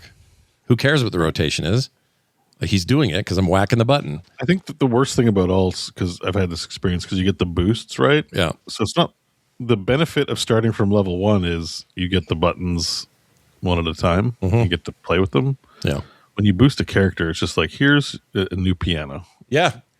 Or if you haven't played that character in a while, you're like, I haven't touched this warlock in 3 expansions. What the hell am I even supposed to do? Plus it all changed. Plus the talents are different. And now it's just like, no, I've been here long enough. I've done this game for 20 years. I no longer give a shit what anyone thinks about most things. So I'm just going to go in here and I'm going to whack a single button. Hell, I'll stream my gameplay and show people me hitting a single button.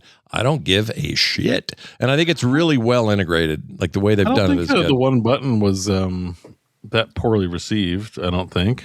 From what I can tell. You know, there are turds out there going, oh, for sure. But I think like on the scale of things people get mad at Blizzard about, I don't think the one button assistant hit as high as like other things. You know what I mean? And it really shouldn't, because you don't have to do it. It's fully opt-in. I think it also sits in a place too where it's performant for like raids, like, you know, the whole DPS thing, but it doesn't outperform doing things the traditional way. So it's not like in competition. Because, you know, people in competitive will do the best optimal thing. And if the one button assistant was the optimal thing, I think then you'd hear a lot of grievances. Yeah. But to me, it's like an accessibility issue. Lots of people play this game, including people who can't APM for whatever reason. Maybe they don't even have an arm.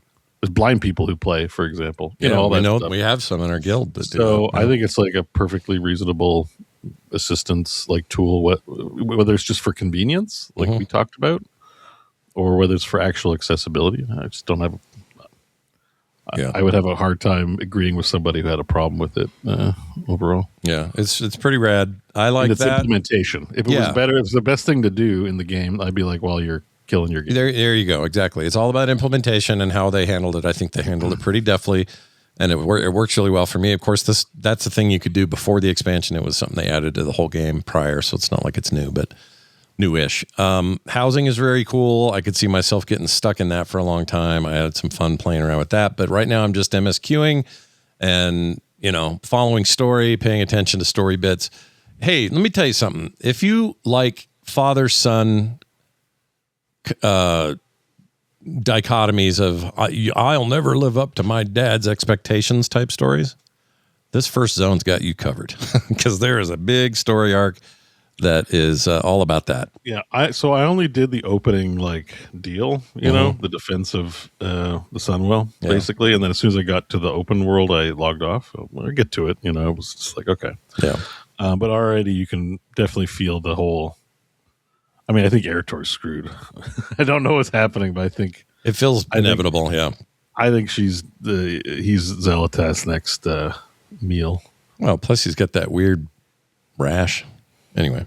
Yeah, weird rash. There's a whole thing going on it's there. It's not a spoiler. It starts right at the beginning. Where he's putting himself out, you know? Yeah, he's got shingles or something. I don't know what's going on there.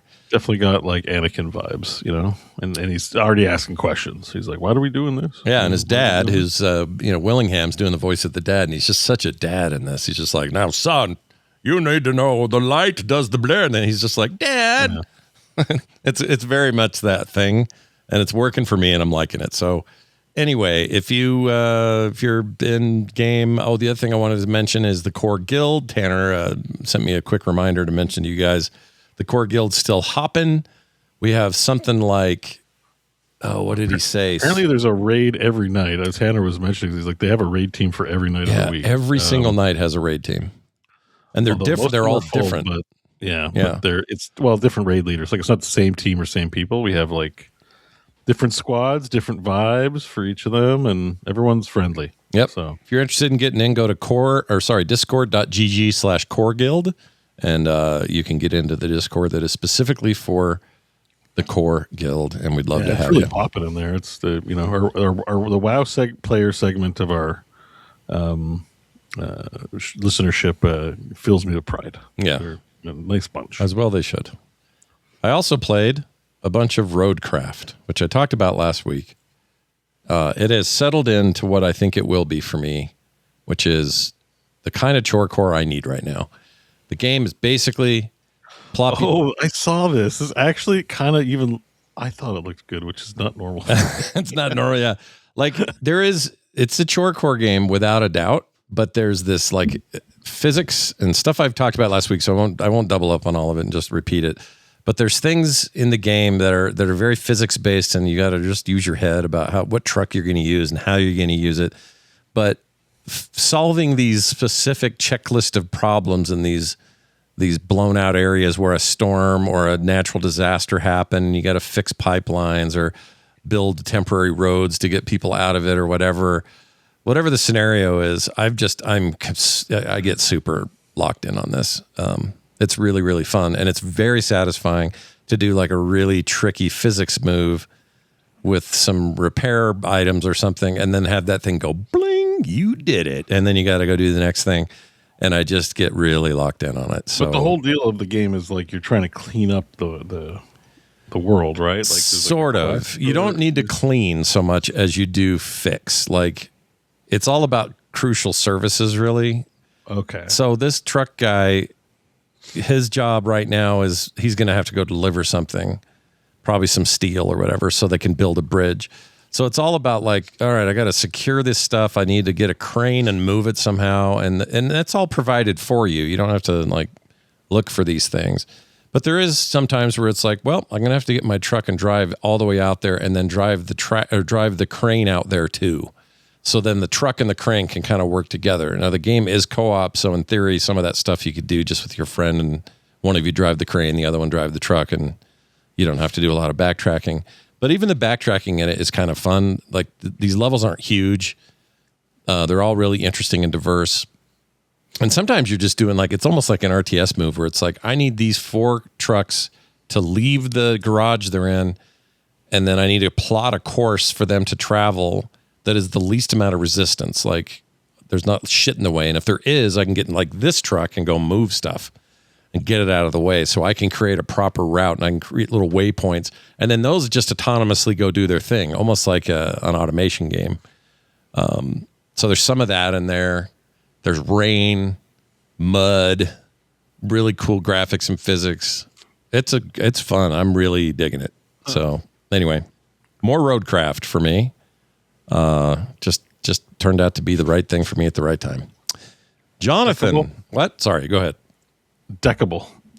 There you go. Yes, it plays great on deck. Although I've mostly played it on PC, but it will play really well on deck. It's on all the consoles as well if you're looking for it there. Yeah, and it's on sale. I think still right now. It might be on sale. It's very, very good It's though. on sale right now, 35% off. Yeah, and those guys, all their games are pretty cool.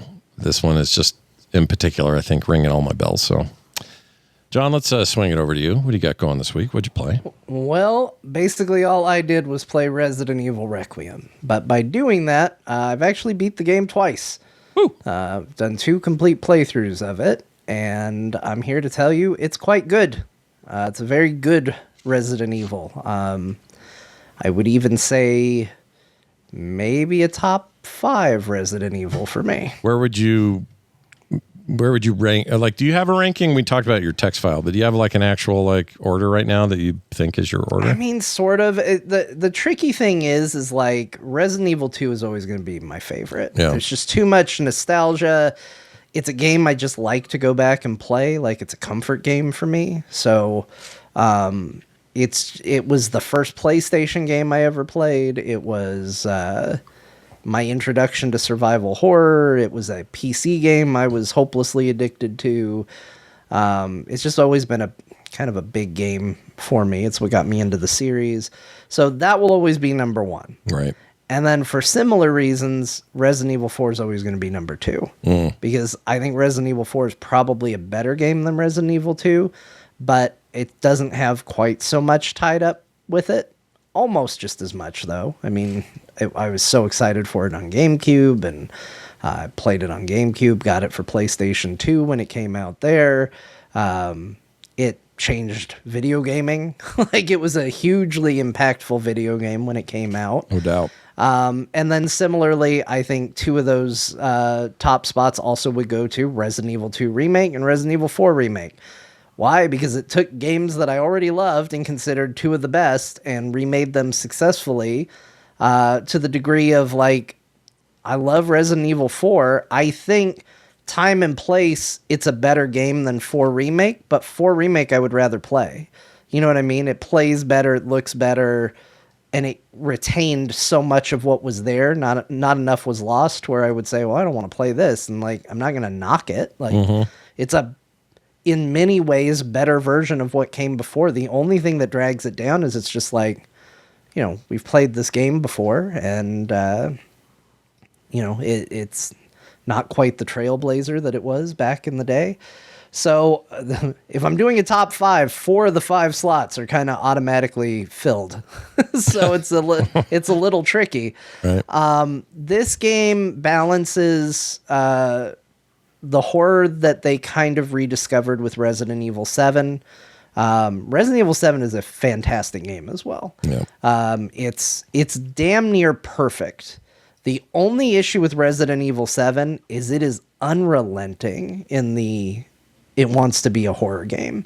And I respect it for that, but it can be a bit much. Yeah. It can be a point where you're like, okay, I've had too much of this for right now. I need to take a break. I've never agreed so much in my life with that statement. It's a lot, that game. That's why it's easily the most scary one, which is why I'm curious of how this one sort of lands on that front. And I think in a lot of ways, this game figured that out to a degree, because you have stuff that feels very Resident Evil 7, very limited inventory, sneaking around, trying not to get caught, limited resources, crafting, you know, to just get enough to get you through a room into the next room, puzzle solving, you know, traditional Resident Evil stuff. Yeah. But it knows to eventually give you a break and let you play as Leon for a little bit and kill shit and have a good time. Sure. You know, because that was sort of the swing. 7 was like almost all that anxiety-inducing horror game. 8 went the other way. It was like, okay, well, what if we take that sort of universe, that character, and what if we Resident Evil for it? And it's just an action game. And then they did that little bit in that house with the doll and the baby. You remember the baby. Oh, who's going to forget the baby? And Don't forget the baby. Yeah. and they did a little horror section in there, and it was like, well, that was neat. It was, you know, a great part of the game, but it was just a tiny bit. This feels like they finally found a really good balance. And it's just solid. Like, it just really works well. They have found, I think there's maybe one part in this game, and it's maybe 5 minutes long, that feels like I could do without this part of the game. And mostly that's the perspective of someone who has played through it once. Oh, The yeah. first time I played through it, I didn't mind it as much, but it's heavily scripted. It's a lot of waiting for things to happen. It's like, okay, I'm going to sit here for a minute. Okay, now I can go to the next scripted thing. Yeah. It's just a small segment like that. Other than that, almost the entire game keeps pace and is paced out exceptionally well. That's exciting to hear. And every time you're like, man, I need a break from all this sneaking around. Who shows up? Leon S. Kennedy. Yeah. He's gonna, you know, at the very least do a sniping section where he's gonna keep zombies at bay with a sniper rifle. And then you go back to it. So it does a good job of splitting it up. The game is broadly split across 2 campaigns. So I think you mentioned this last week. You thought it was going to be one half the game one way, and then you'd switch and it'd be another half the game the other way. Yeah, that was my understanding, or not my understanding. My assumption would be that that's how they would structure it, but it sounds like it's not quite that. It's something else, right? Well, it is there to a degree. So they do a lot of quick switches at the beginning. It's like, here's a little bit as Grace, here's a little bit as Leon, now a little bit more as Grace, now a little bit more as Leon. But then it hits a big chunk where it's like, okay, you're going to play a Resident Evil game for a little bit. Yeah. And then a little more Leon, back to it, more Resident Evil for a while, a little more Leon, back to it. And then you kind of close out this big chapter where it's like, okay, that was like 80% Grace. And that's about the halfway point of the game. Okay. And then you go to a chunk where it's like, okay, now you're Leon, and you're going to basically be him, and maybe every now and then we'll switch back to Grace. And that one's probably more 70% Leon, right?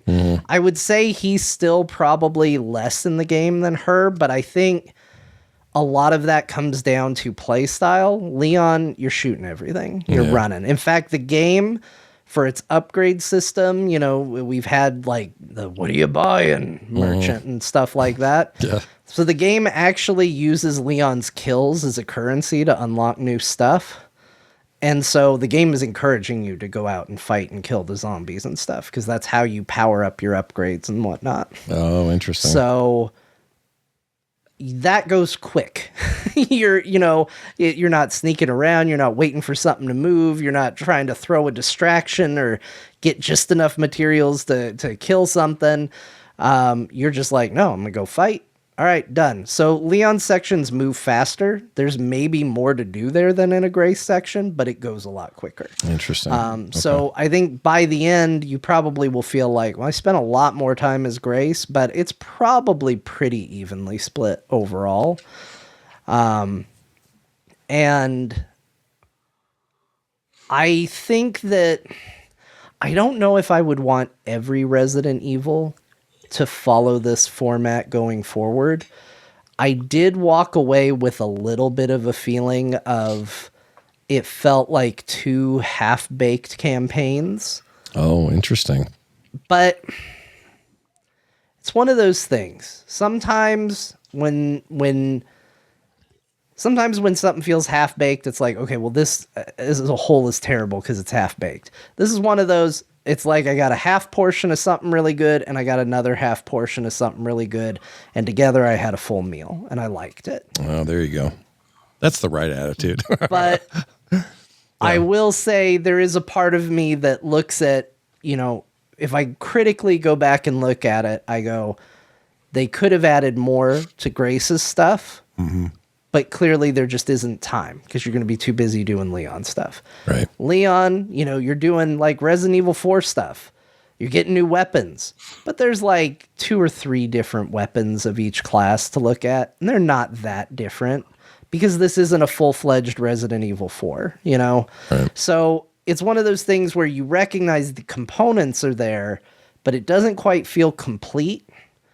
And it works for this game. I don't know if it would work consistently forever going forward as like the new format. Interesting. Does it? So, okay. So the bigger question, and you kind of said this in pre-show, but for everybody to hear it, and some people think this is like the big crescendo finishing moment for a trilogy of Resident Evil games, starting with 7 up to 9. Do you now, after playing the whole thing twice through, do you feel like that's true, or is this thing open to like interpretation? We're going to get a 10th and it's going to be a similar game, or they got story to wrap up, or whatever. 100% going to be a Resident Evil 10. Okay. Short of the DLC coming out and really putting a bow on things, and they have said they're late in development on DLC for it, so it's coming.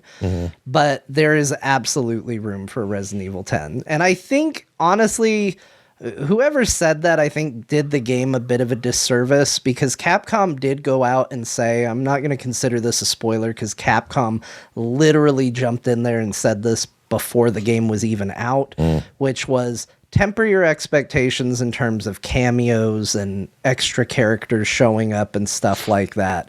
It does not to say there aren't any, but there's not a lot. And so I think when you say something like this is going to wrap up the series, I think everybody starts to get visions of Avengers Endgame in their head. And that, like, you know, we're going to have Leon on the ground and he's going to be like, I just can't hold my gun still anymore. And then all of a sudden Claire grabs his hand and steadies his aim. And she's like, you're not alone, Leon. And then Jill grabs her hand, and then they're all holding the hand together, but a boulder rolls in front of them. And then Chris comes down and punches it out of the way.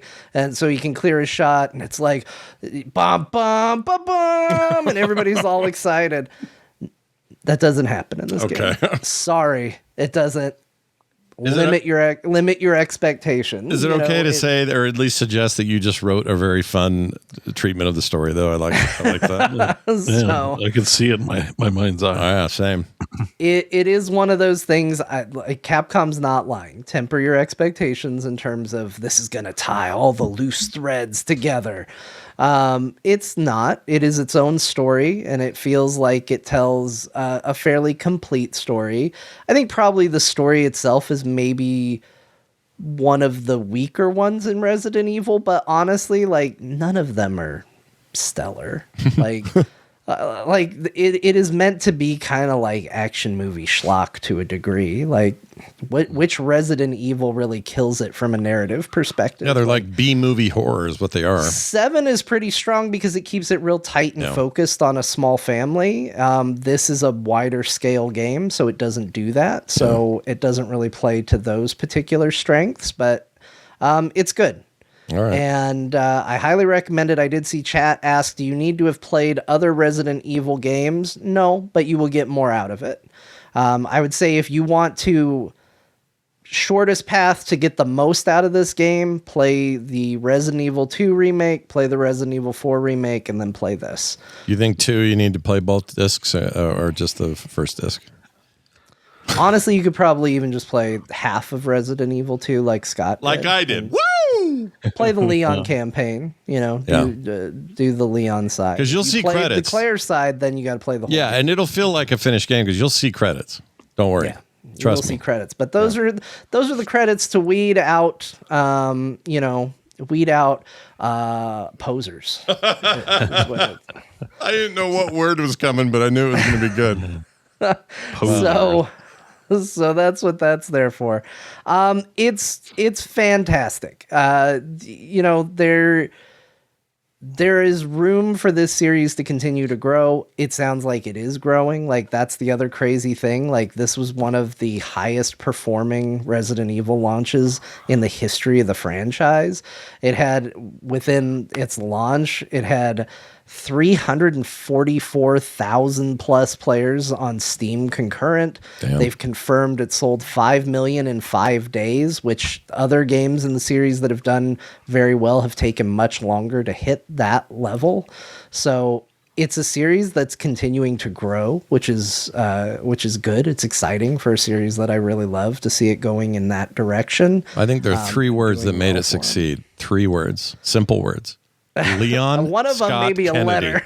Yeah, one of them can sometimes just be an S. I didn't know that Scott was that's what the S is. I felt a special connection to Leon that day. There you go. Yeah. You're bonded. Yeah, forever.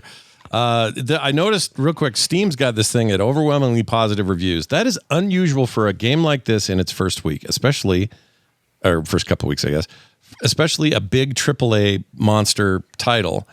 Normally there's like cynicism 101 just exists in these reviews. People are going to be grumpy about it, but not this. Like, There've been grumblings about the game, but most people, even people that don't like things about this game, are. I watched one review from someone I really like that talked a lot of smack about the game and was like, "Yeah, I'd give it about an 8.5." That's a hell of a good score. You know what I mean? Like, it's one of those things where it's like the game. You might look at it and go, these things could be better, and there's absolutely room for improvement. I do think the game drops the ball a little bit on its ending, and I think maybe it speaks to me. I definitely look at both meals that I ate from this. The stealth horror game and the action reminds me of Resident Evil 4 game. And I look at both and I go, I wish there was more. Especially Leon. I feel like the game the game is so fun to play. Yeah. It's so fun to play and run around and hit zombies. And the hatchet is a really cool bonus weapon. And the way you can figure out all those things to work, it's awesome. And there's just not enough of it. It's like, I just want to run around and shoot more zombies. And there are just not enough zombies to shoot. And I don't know if that was a balance thing, because again, he gets unlocks based on killing things. And they're like, well, we can't give him too much. So if he kills too much, he's going to have too much money. It's like a money hack.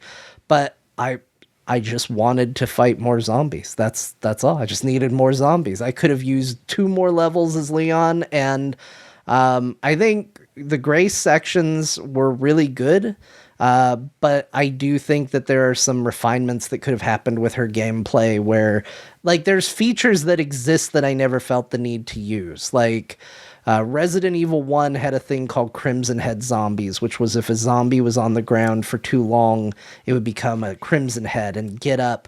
And the only way you could avoid that is if you burned the bodies. And you had to utilize a resource of oil, and it also took up inventory space. There's a similar mechanic, different, in this game that exists. I never once felt like I had to use it. And it's stuff like that where I look at it and I go, I could have maybe used a game that made me want to engage with that a little bit more. But there's going to be a sequel, probably. Oh, there's I a would 10 guess, for sure. Based on how it's doing, I would guess there's a sequel. They're not going to 10 reboot. just got to be the end game, though. This got to be. Well, yeah. A 10, you got to call it a milestone. 10. I You don't think can't- they call it. I just think they change gears and do some different things, right? I mean, Well, 10 would be the wrapping up. Like, it would be all the characters wrapping up. Yeah, They'll story-wise, die. And then yeah. 11 would be like your reboot. Like, it's a new one, maybe. I don't know. Resident Evil 11 does not roll off the tongue very well, does it? No, Resident but that wouldn't Evil 11. concern them because it's not called Resident Evil in Japan. That's for us to figure That's out. right. Biohazard 11. That's still weird. Okay. How many, here, you gotta bear with me. How many freaked out Lex Luthor faces would you give this out of 10, out of 5? How many out of 5? 5 out of 5 for me. Oh, Lord. Yeah, give me all 5. All right, you're getting all 5. Luthors. Like if we're doing if we're doing out of 5, like to me this game is exactly what it needs to be. It's super fun, hits all the notes. If you want to get granular, you want to say out of 10, it's a 9, you know? Sure. And it's a low 9, whatever that means. But Pretty good. I think this game is fantastic. I loved it. I played through it twice. It's been out for 2 weeks. Yeah, that's Barely. I don't know that I've ever, you know, super fans in your life of certain properties or whatever. I've never known anybody who's a bigger RE fan than you. I'm going to play through it again, too. A third time. Well, because I also keep unlocking new stuff, and there's cool stuff. Plus, you I can just do got the 4 I just got a hour. little knife as Grace that doesn't break. Do you know how nice it is to play that game with a knife that doesn't break? Oh, that's the other question I had. When you hurt yourself, are we pouring water on our wounds or what are we doing? No hand water. Damn it! We don't live in a hand water world, Scott. I'm sorry. That was a Ethan Winters exclusive. Hand water only heals Ethan. When are you playing, Scott? When are you and Scott John playing? Soon. We were just talking about it off air about when to do it, and there's some schedule stuff coming up that's a little Yeah, the squirrely, issue but- is like this week's a fairly normal week for me. Next week is a little weird, but I could make it work. But I'm gone the week after, so I won't be on core that week. I'm gonna be totally out of town, so yeah. it's a little tricky. Maybe we'll call John in and do a little on the road check in with John that day. It was a matter of we either started it now and had a break in the middle, or we just hold off till I'm back and then we can just hit the ground running. Do you think you could go do the 4 hour challenge on that thing? You can beat it in 4 hours. You gonna speed run that game for a third run? I could probably get there. I'm at 9 on my second playthrough, and that's Very that was with me looking for stuff. I also, it doesn't say there's any limit to difficulty. I could probably set it to very easy. So set it to easy, cruise. It's just a matter of figuring out the puzzles here and there and where to cut time. Because like Right. some of the stuff, you know, the one of the coolest elements of the game is the zombies retain parts of their personality. There's a guy who, I guess when he was alive, didn't like bright lights. So as a zombie, if a light's on, he'll go to the light switch and turn it off. So if you want to get past him without fighting him, you turn on a light switch where you want him to be, and he'll go over and turn it off, and then you can sneak around him. That takes time, Sure. but it avoids a fight. So, you know, it's just figuring out how to navigate the personalities in the grace sections and then just kill shit quick as Leon. Sure. Well, watch for information about when we do this. The reason I play it with John is twofold. One, it's fun because he's seen it all and he knows where I'm going and is a good guide because I kind of lose my mind. If I play it alone, it'll ruin I'll have bad sleep and all that. I'm terrible at Just get to the sorry, who's the guy again? Chris Redfield? Yeah, Yeah, he's the guy. No, Yeah. that's the guy, right? That's one guy. that's a guy, yeah. Yeah. Is that the guy you play as, or do you? Oh, play in as, this one, it's Leon S. It's Kennedy. Leon. or Leon do S. you play as Kennedy. Shooter Orson? No Shooter Orson yet. What is it? Chris Redfield or what? No, Well, no, his name? the Leon S. Kennedy is the one in Leon this game. Kennedy. Sorry, I don't know why I couldn't think of his name. I heard it so many times. I like the shooter reference, though. That's funny. That made me laugh. Yeah, so just what I'm trying to say is, Scott, just hurry up and get through the sections where you don't play as Claire. That you can play as. Oh yeah, I heard you can play. I heard you can play her stuff in first person. Did you try any of that? I played it in first person the first time. That was what the game recommended. Honestly, I preferred third person across the board. Yeah. I actually think there's some really nice things that you see in third person that you don't see in first.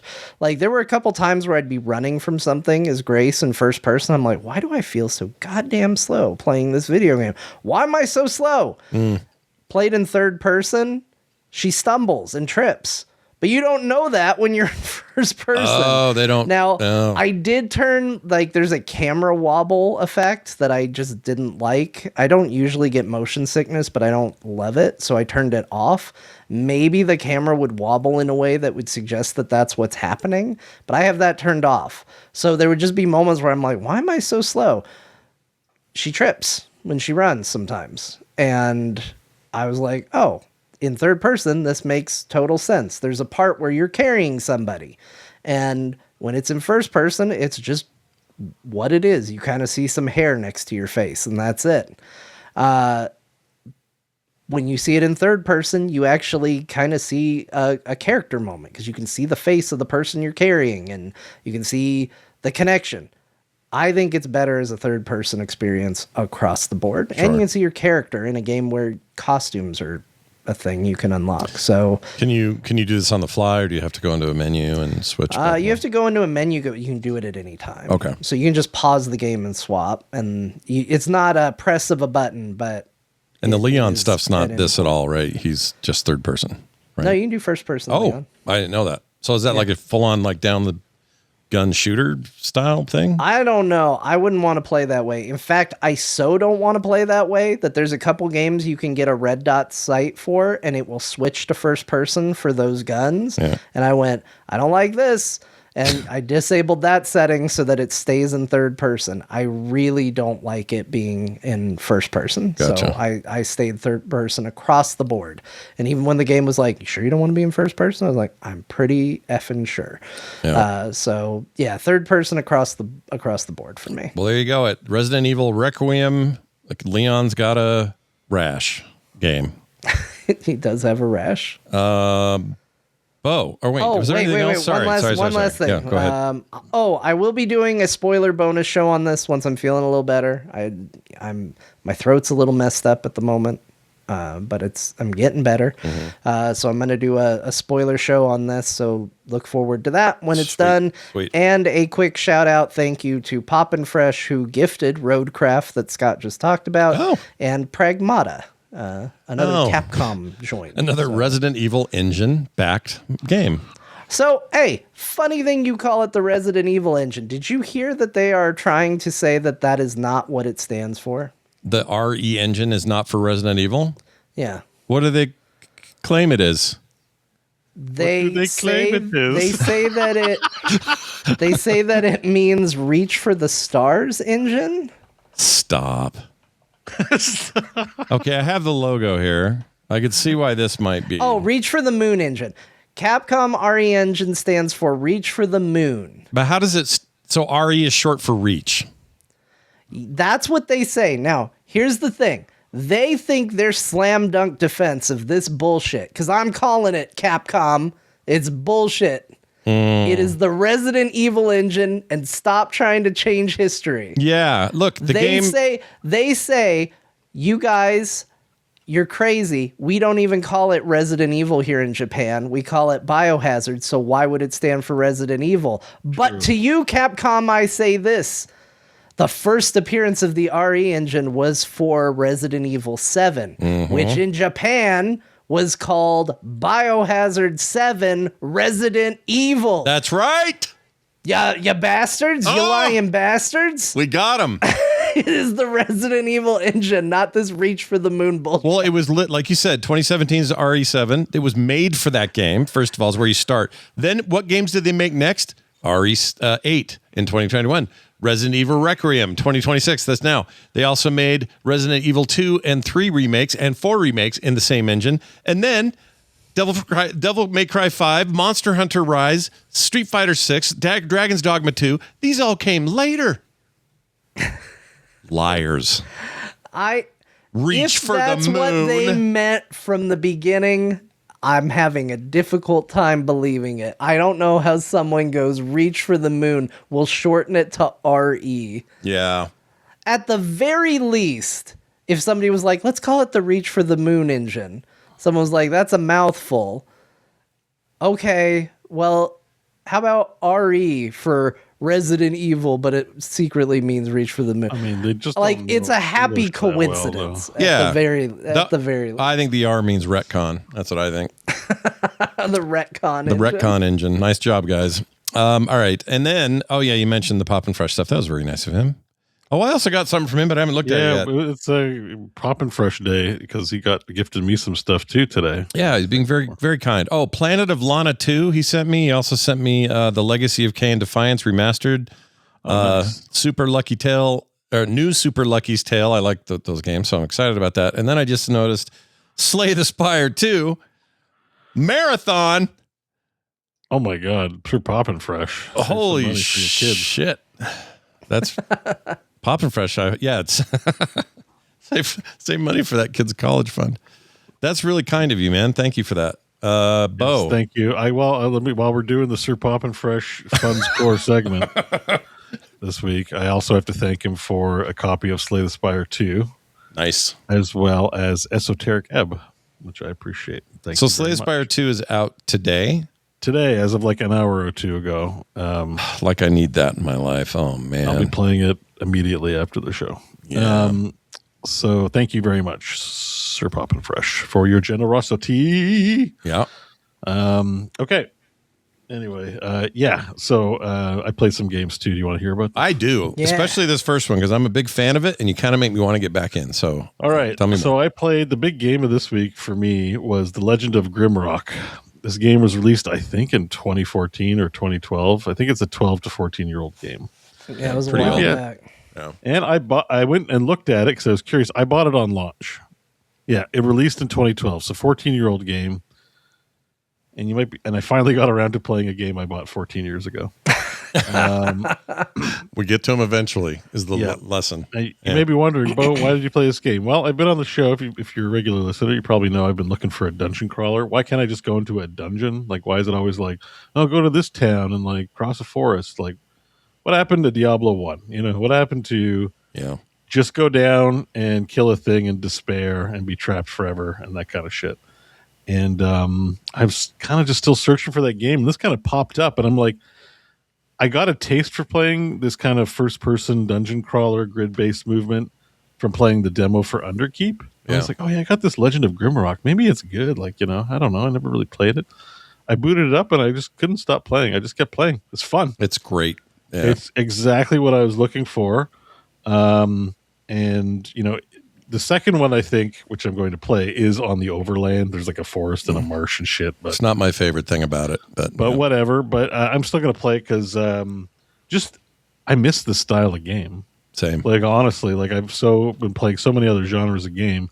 This thing was just like it had huge like, oh my god, I love this. Like I just, we have RPG stats. You build up your party. You cast spells and swing swords. There's no like online bullshit.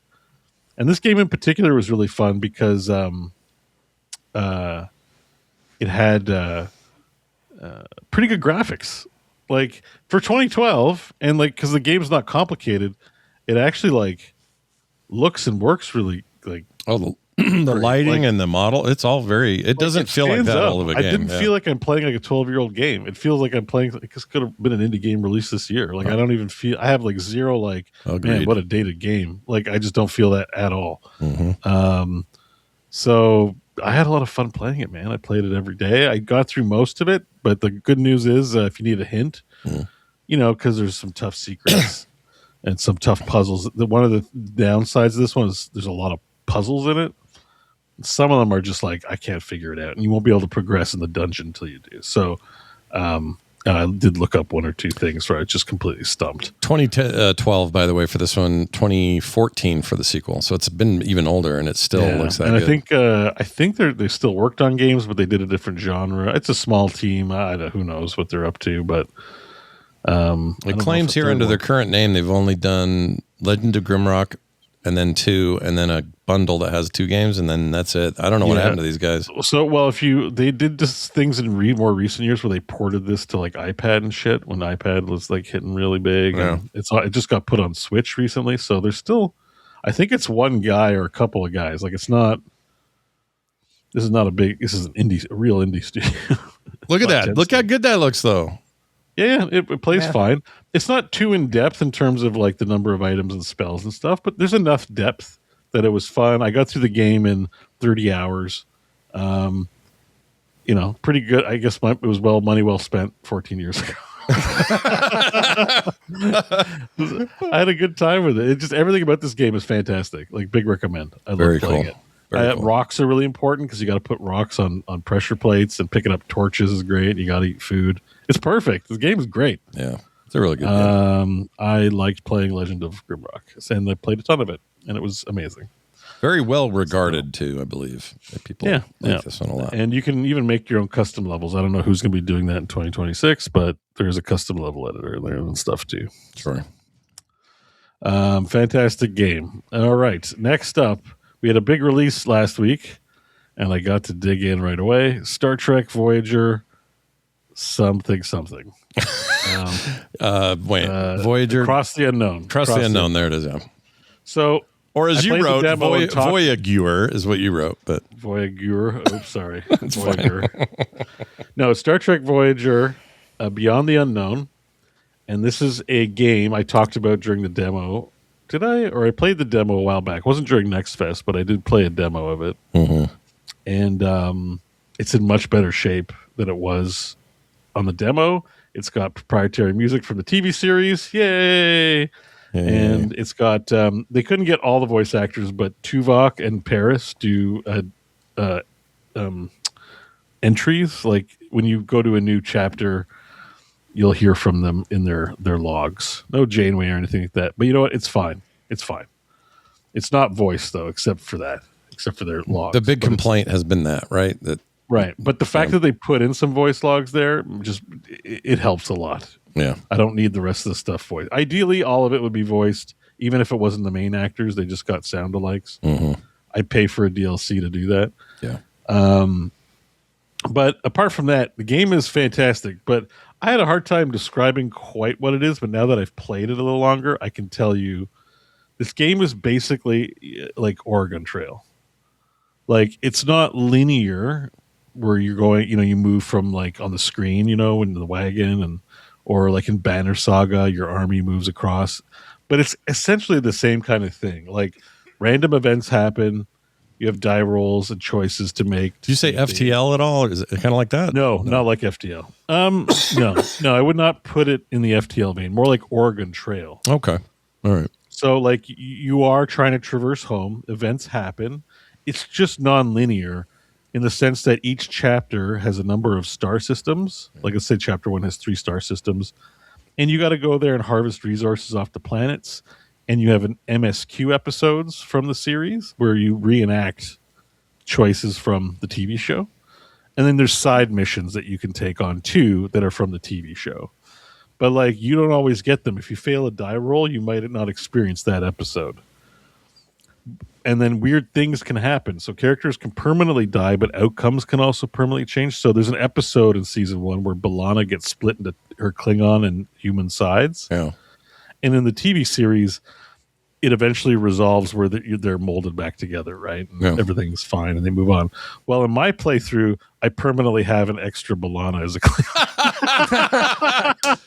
I love this fanficky thing. For my crew, I've got like a normal, like half Klingon B'Elanna, and then I've got a Klingon B'Elanna, and they're like totally friendly with Wait, can you keep Tuvix around then? Or how does that work with the Tuvix episode? Or have you gotten there yet? Well, I don't know that I've gotten there. I'm still in season 1. So I'm on like the 4th chapter of things in the game, and I'm still in season 1. And I'm pretty sure we're going to do the whole 7 seasons. Did you get the drunk space Irish guys? The Irish...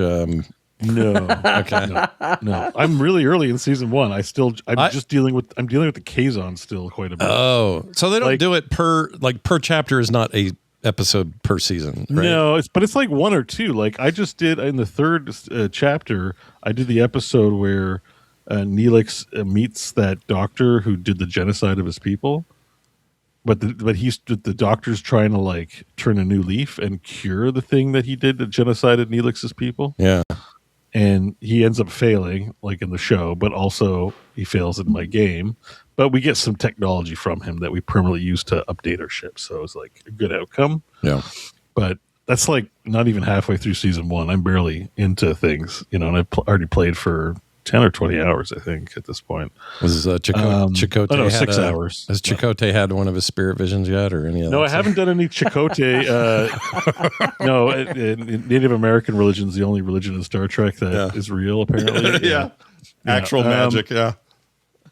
Yeah, so no, we did not do any First Nation side quests yet with Chakotay. Right. No, I'm still very early because the main game is like harvesting planets. The other half of the game is harvesting planets. And then you have to manage your food, fuel, and construction resources. And like a lot of the rooms are still ruined, even in my playthrough right now. Like all that grayed out area is like damaged rooms. So I've got to turn on life support as I traverse. But here's the thing. You have a morale meter. And the longer you spend in these systems harvesting, the more intense your morale goes down. So you have this pressure to move on because morale, I don't know what happens. I haven't lost like complete morale, but like obviously it causes problems. So there's a part of the game that's the ship management where you're trying to keep all your resources good. Like you need enough duranium. You need enough deuterium to keep your warp core powered. Then you need enough energy to power all the rooms. Your crew needs food. You have to build shuttles because every time I have a freaking dice roll with a shuttle, I blow up the shuttle. Oh, it's dice rolls. Interesting.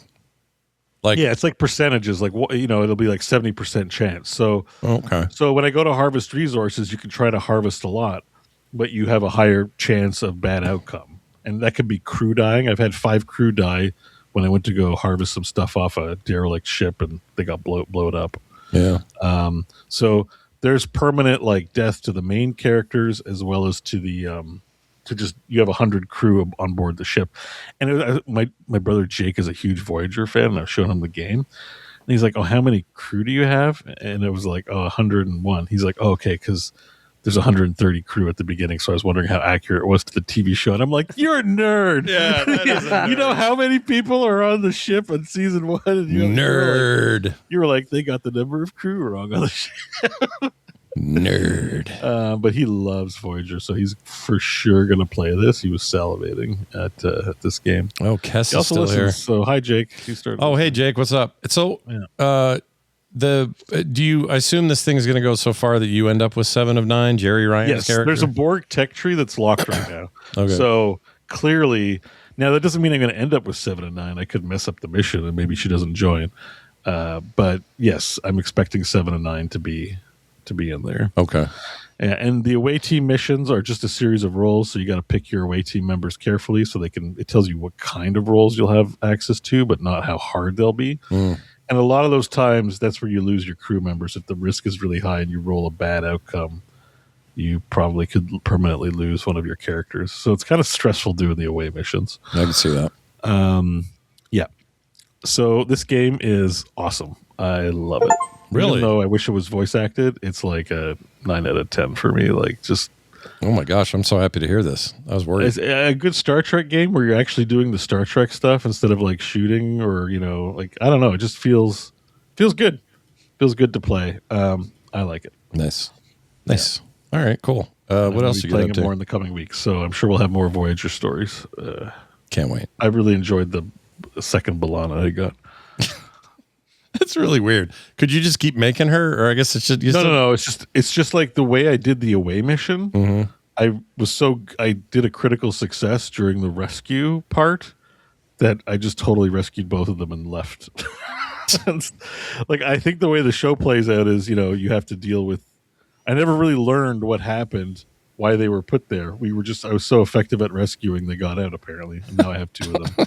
And we're like, well, anyways, we got to head home. That's funny. Yeah, Wild. it's All right, hilarious. I kind of wanted to dig into this, so I haven't had time, but I'm glad to hear it's good. It's fantastic, and it's like a low key kind of game. Like, there's no action in it, so you don't got to be like, Sure. to make your decisions and stuff. Yeah. Oh, that sounds good. All right, I tried out a couple of games worth mentioning. The first one is a game called The Killing Stone. Now, this is a card game deal. Yeah.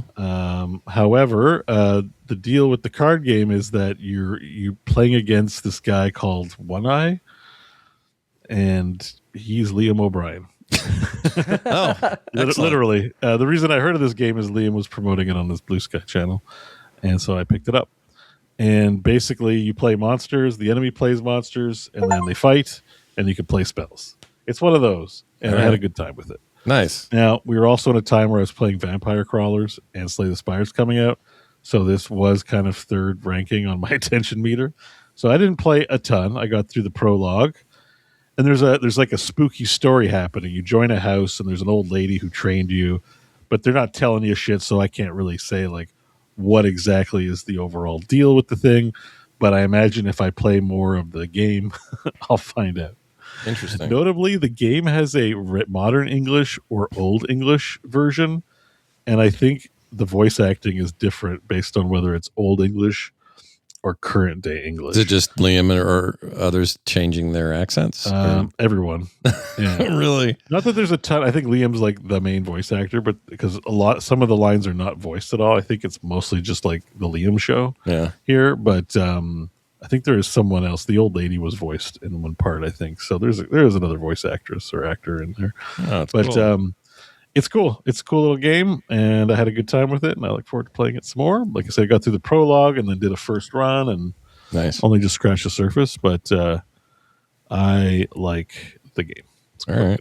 good. Now you're going to talk about a game that was one of my favorites last year, and I'm nervous of what you think about it. Oh yeah, Tainted Grail: The Fall of Avalon. So before I got into Legend of Grimrock, I was clicking around my library, and I'm like, oh, I should give this one a shot. Mm-hmm. And I liked it. It feels like this is a Skyrim game. Like it's Magic Skyrim. I mean, Skyrim's prison. magic too, but yeah. No, it's just a different vibe. I didn't get deep into it. I woke up in prison, and prison's full of zombies, I guess. Mm-hmm.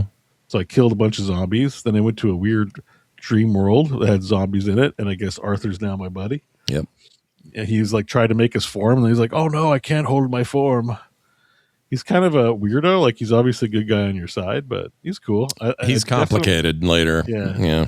I'm sure it's not going to work out to be clean because this is like a terrible, horrible depression world. Yeah. However, it plays fun. Like I enjoyed my time playing it. Yeah, it's got really neat ideas, and I think it has potential to be, to blow up for them, to be a bigger series, sequels to come, things like that. Yeah, but like everything like about the game worked the way I expected it to. The game looks good. Like I like the aesthetic. I like the grimdark aesthetic of the game. Very grimdark. It's good so far. It's good. The only thing, you would say if you were just someone wanted to know, should I buy this? What's the difference? And it's like, I don't think it has a robust world building in terms of NPCs that say like a Elder Scrolls does. Yeah. But out from that, it's just that style of game, and it's good. Yeah. It's like I have zero complaints. I was enjoying it. You feel like it's almost refreshing to play a game like this and it not be Bethesda. Adventure like you, I got an arrow in the knee. Yeah, exactly. There's something about that. I also liked it on that level. It also made me kind of want just more of these kinds of games, whether it's Bethesda or whoever. Yeah, and I'm not deep into it, but so far what I played, I had fun with. So zero complaints. I would recommend it based on if you wanted to play a game like this. So nice.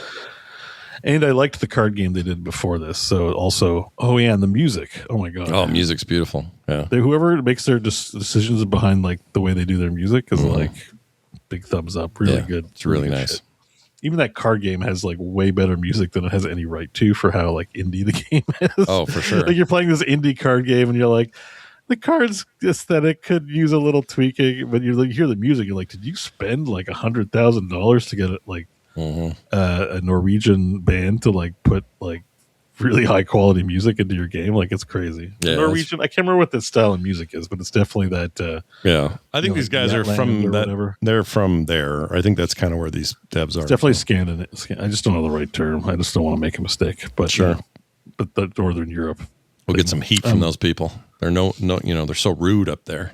I think they're nice. Oh, they are. They're very nice. They're so rude up there, says the American. Yeah. Yeah. You're not wrong. But I also don't think they're rude. They're very nice. Well, you're not rude. No. Well, most Americans are awesome. You're both not rude. But I just mean, it's just funny. Just making jokes. All right. Anyways, let's... just having a good time, everybody. Having a good time. Just having a good time. All right. I played some more Overwatch. Yeah, you did. So did I. I forgot to mention that. I'm hooked on Overwatch. I forgot to say that I also played a bunch of Overwatch, and I was very disappointed in one thing with Overwatch. So sorry to interrupt, but I'm just going to mention this. Sure. The Steam version I have of Overwatch because I wanted to just sort of have everything in Steam because I thought, hey, if I want to play this on Deck, I can. There was a while ago where I had Overwatch running really well on Steam Deck, but it was done through some funky workarounds and some emulation crap and some other stuff that wasn't native because I was running the BattleNet stuff through it. And it seemed fine. It was okay. It wasn't the best, but it was all right. I'm running now just the Steam version of Overwatch, which says it's runs well in the description, and it runs like absolute garbage poop. I don't know what I'm doing wrong. Yeah, I gotta figure it out. So if anyone out there is a preset for Steam Deck, you should look. Maybe. Yeah, I gotta dig around a bit and see what's up because I could totally play that in bed and forget to sleep. Yeah, but how's it going? How's your stuff? Are you getting to play the game every game? It's fun. I log in and play like 5 or 6 games and do like daily quests and stuff. It's just fun. I like that they follow up with the emails now and say you did these 20 things. Nice job. Oh yeah, you get your stats every week. Yeah, it's kind of cool. No, it's just a nice client, fun game. Have a good time with it. It's just a regular check-in, so I just thought I'd put it. But I don't got anything really to say about it. All right, Overwatch. All right, still through. No BG this week, and that wraps it up for me. Nice. Wait, no, BG. no hardcore honor run. Breck had to. Pepperoni Pete. Sorry, had to do. Had to do lawyer work. Oh, is he a lawyer? Yeah. I didn't know that. And his name is Pepperoni Pete. Your Honor, I protest. I sit down, Pepperoni Pete. I've heard your argument. I just want to see that drama. It'd be great. Exactly. Well, no, he's not a courtroom lawyer. He's just a. I'm not going to go into details, but he's the kind of there's lawyers who don't do any of that stuff. They just do paperwork. Sure. So yeah, I understand. Boring.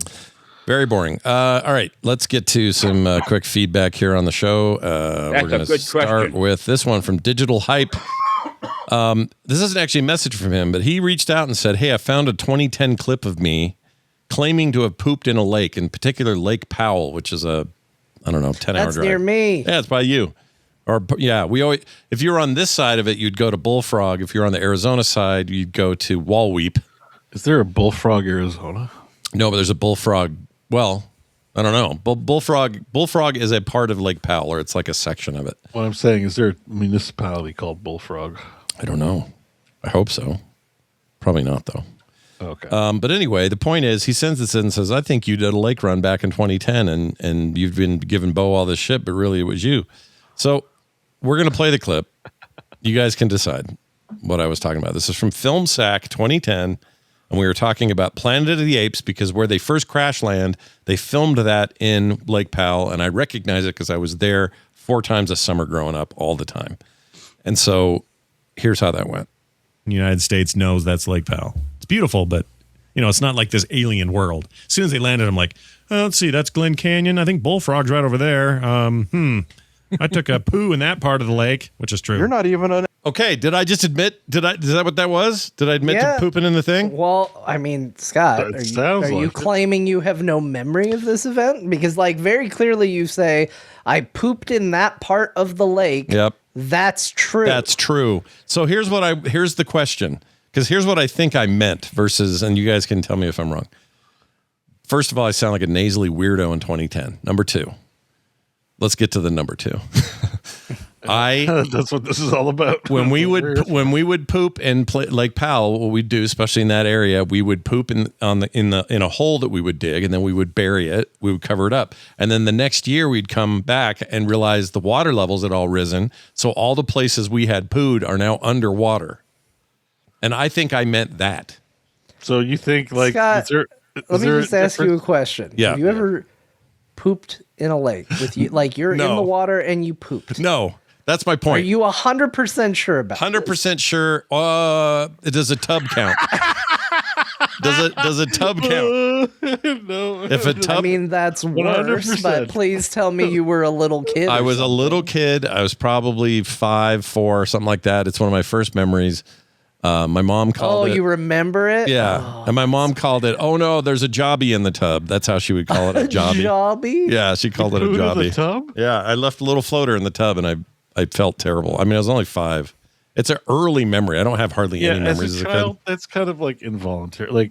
We're talking adults. We're talking I have to take a shit. I know the toilet's where I need to go, but I'm going to go in this other place. Yeah, basically, yeah. And I just didn't, I don't know what happened to me. It never happened again, but the jobby in the tub was definitely a thing for a while, and it still comes up. Some family get-togethers, it'll still come up Sounds as like a a topic. character in Harry Potter. Yeah, be careful. Did you talk to the Make jobby sure in the you tub? give context to that, because you say, hey, I got a jobby in the tub, and I'm just going to tell you that people aren't going to picture what you think. No, they're not. It didn't even occur to me until you clarified it. I got a picture of Rub and Tizug. A rub and tizug? What? We call that? Say that again? What'd you call Rub it? and Tizug? I've never heard of a rub and tizug. There you have. No. Yeah, you have. Rub and tizug. Yeah, Moff.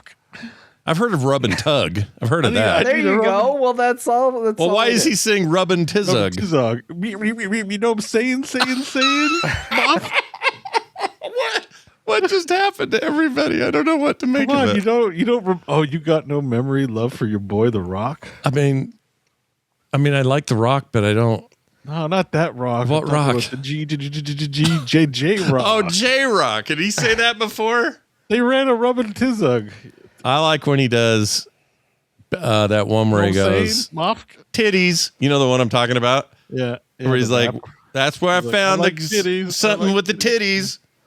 Trust me, we're not. Mom catches him jacking it. And he's like, Mom, get out of my room. One of the greatest characters of all freaking time.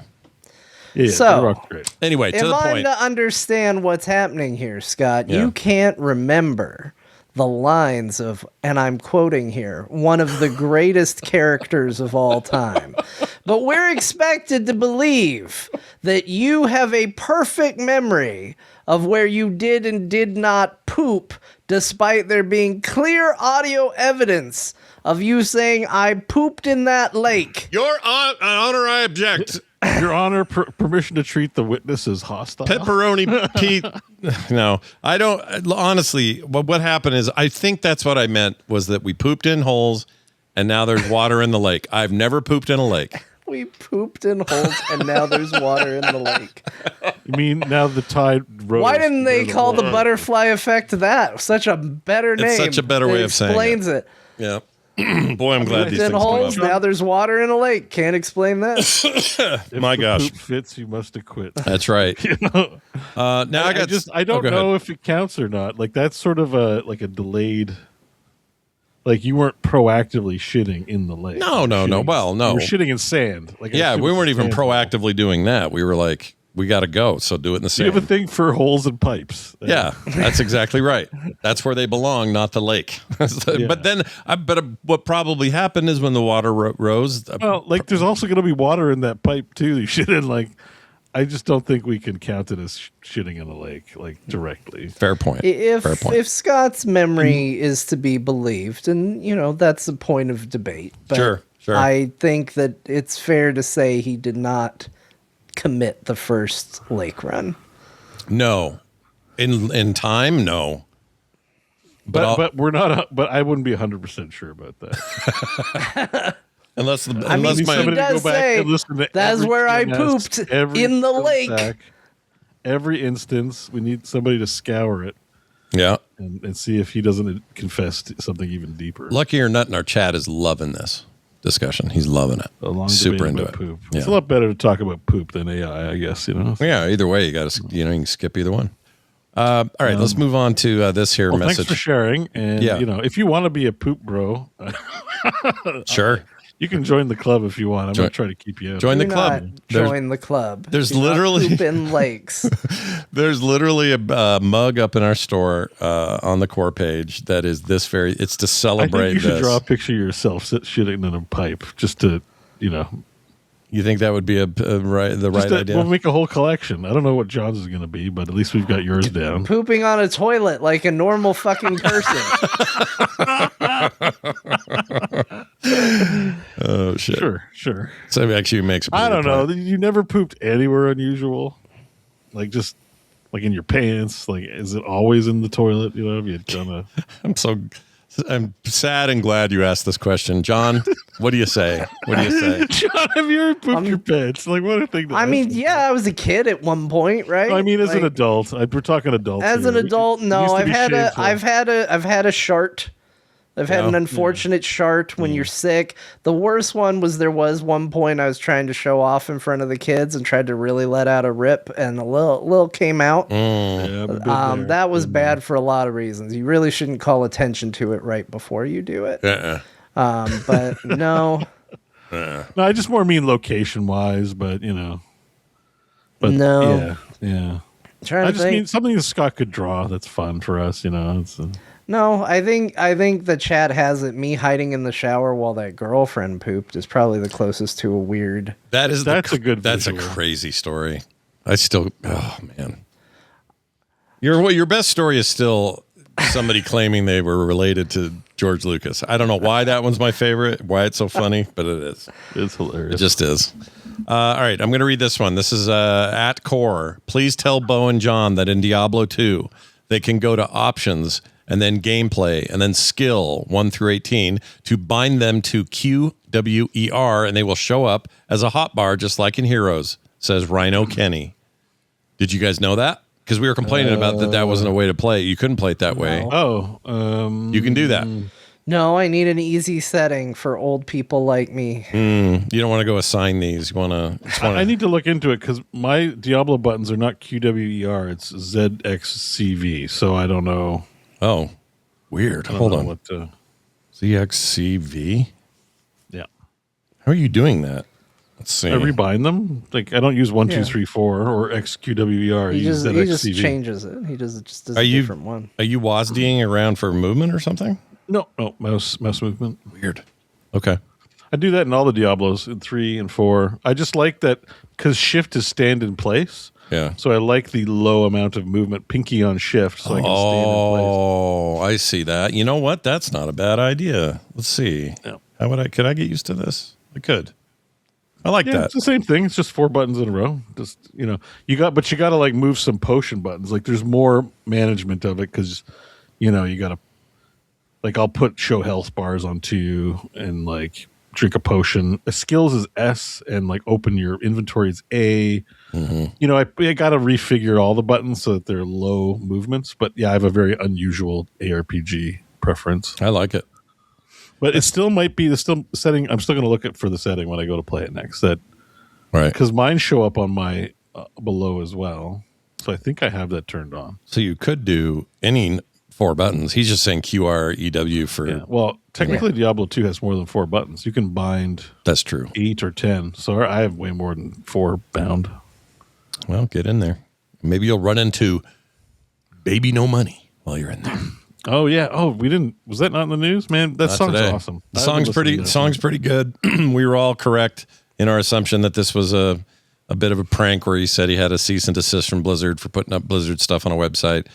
It turns out he was working with him just like his Valorant deal. So, it's fine. I don't think we get to victory lap it though, because it was in the show notes and we all were just like, this is fake. And so it just didn't get said on the show. But Yeah. It was gonna be it was gonna be on the show, and then we were like, this isn't real. And turns out it wasn't real. When Mega says Pinky on the Shift sounds like a sex move, he's not wrong. Sure. Pinky on Shift. It's also the next Baby No Money song coming out this fall. All right, moving on. Just kidding. That's not true. Let's talk about this mashup that we got from. Hang on, but you had this big email about. Well, because it's so big. You know what? I'll just get it out of the way. Scuba Geek. It was a question about why is Zillow attached to Warcraft? Like, why are these ads showing up with Zillow? And at first I thought, well, wait a minute. Is it because this is just an ad opportunity for Zillow to go, there's housing in WoW now, and if you use Zillow, you'll get a real house. Like, I thought it was something like that. But it's actually not. The answer is Zillow partnered with Blizzard and launched Zillow for Warcraft. It's a microsite, like a little website, where you can browse in-game Azeroth homes, styled like real estate listings, complete with fictional agents, room layouts, and property named things like Silvermoon Chic. Silvermoon Chick. Silverman chick. Yeah, check it out. I'm a real Silverman chick. Anyway. Cool. I didn't mean to go so hard. Anyway, it launched alongside WoW's new player housing feature. The players can grab free naturally elegant doormat decor item just by logging in with their Battle.net account. So it's just one of those deals. There wasn't. It's a cross promotion, but Zillow's on everybody's shit list because they buy up a bunch of actual property and keep people from buying homes, and they're just kind of dicks. And they use housing as investment. They're not just a place to go see listings. They went and bought up a bunch of shit, and it really messed with the market. It's not really cool. Like, if you partner with Baby No Money, you're like, it's cool. Oh, yeah, it's cool, But like, it's like, hey, we partnered with a real estate firm. They're a bunch of assholes. Yeah. It's like, cool. Yeah. I kind of annoyed with it, if I'm honest. I don't like that they did it regardless, but that was that. It's mashup time. Jamie put one together very last minute. We got it in the bag here, so I'm really glad we caught it before the show ended. Wait till they partner up with aspirin. I know, right? Aspirin. Wait, I don't know where that goes. Aspirin. There you go. Aspirin. Well, it's a great character in World of Warcraft. Aspirin. The void calls you. All right, anyway, let's play this. This is a mashup. It's called Only for Sweaties. What do you think? Who do you think that? Only for sweaties? I think that's a Beau or me. I don't see Scott saying sweaties. Scott would probably say, what is a sweaty? Yeah. Yeah, I think John said it. I'm going with John. I had a fake conversation with you guys today because I imagined what going to happen on the show where I had to explain to Scott what gaping was. I don't know. I don't know. Don't tell me. I don't want to know. No, I'd say like, I'm going into a gap, and it's a whole fake thing. I think about you guys all the time. Just put And gaping at the same time, no less. Oh, I have an idea. The neighborhood of gaping. I don't want ask anything your to do kids. with it. No, Scott, ask your kids. I don't want to know, dude. Trying to teach me. Let's hear the mashup. All right, here's the mashup. Enjoy. Greetings, adventurer. If it's mashups you seek, the Mashup Guild you shall find at patreon.com/mashupguild. Hey, Dave. You know how there's a XXX top level domain now? I wonder if anyone has xxx.xxx. XXXX free porn videos at xxx.com. I'm shocked by Clips this. of beep sex, hot girls, MILF, Yeah. beep jobs, hardcore movies with beep, beep, beep, and beep. I don't know. You know what sounds worse than the real thing? Beep jobs. You're fat and I've had sex with your girlfriend, but she's a hoe. That sounds terrible, doesn't it?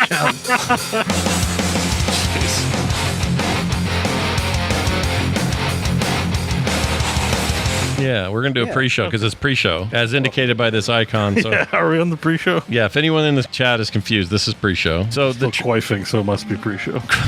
I'm sorry, you were doing what? What was it you were doing there? Quaffing. Oh, quaffing. I think it's quaffing, but I'll take it. Quaffing? I wasn't sure. Yeah, don't do it underwater. There'll be bubbles. I want to plug that in bed and not worry about snagging it, yanking it, pulling it out, bending it, and every cable you get from anybody's. I feel the same way. These are my concerns when I'm in bed too, man. I don't know why all I that. feel the exact same No, I know what way. you mean, though. I've got a really long cable from my cell phone. You know, if I wake up and I'm like, oh, let me look at my phone, I don't want to yank it. Like, I want to be able to pull it all the way on top of me. None of this is sounding right. Here's one from an anonymous person who says, "Hey, Core Crew, I was curious if you guys looked into a game called Hollywood Arrival. It reminds me a little bit of the Movies game developed by Fable devs." Wait. Yeah. Please stop. Yeah, go ahead. Will you read that first sentence? Yeah, again? did I say that wrong? Hey, Core Crew, I was Yep. curious if you guys looked into a game called Hollywood Animal. There you go. Did I say Arrival? Yeah, he said Hollywood Arrival. Shit. Civilization in Hell. I'm like, it's this. Yeah, dude. I love hell. I love Civilization. You're into both those things in equal measure. More really- mashup fodder just getting thrown out there right now.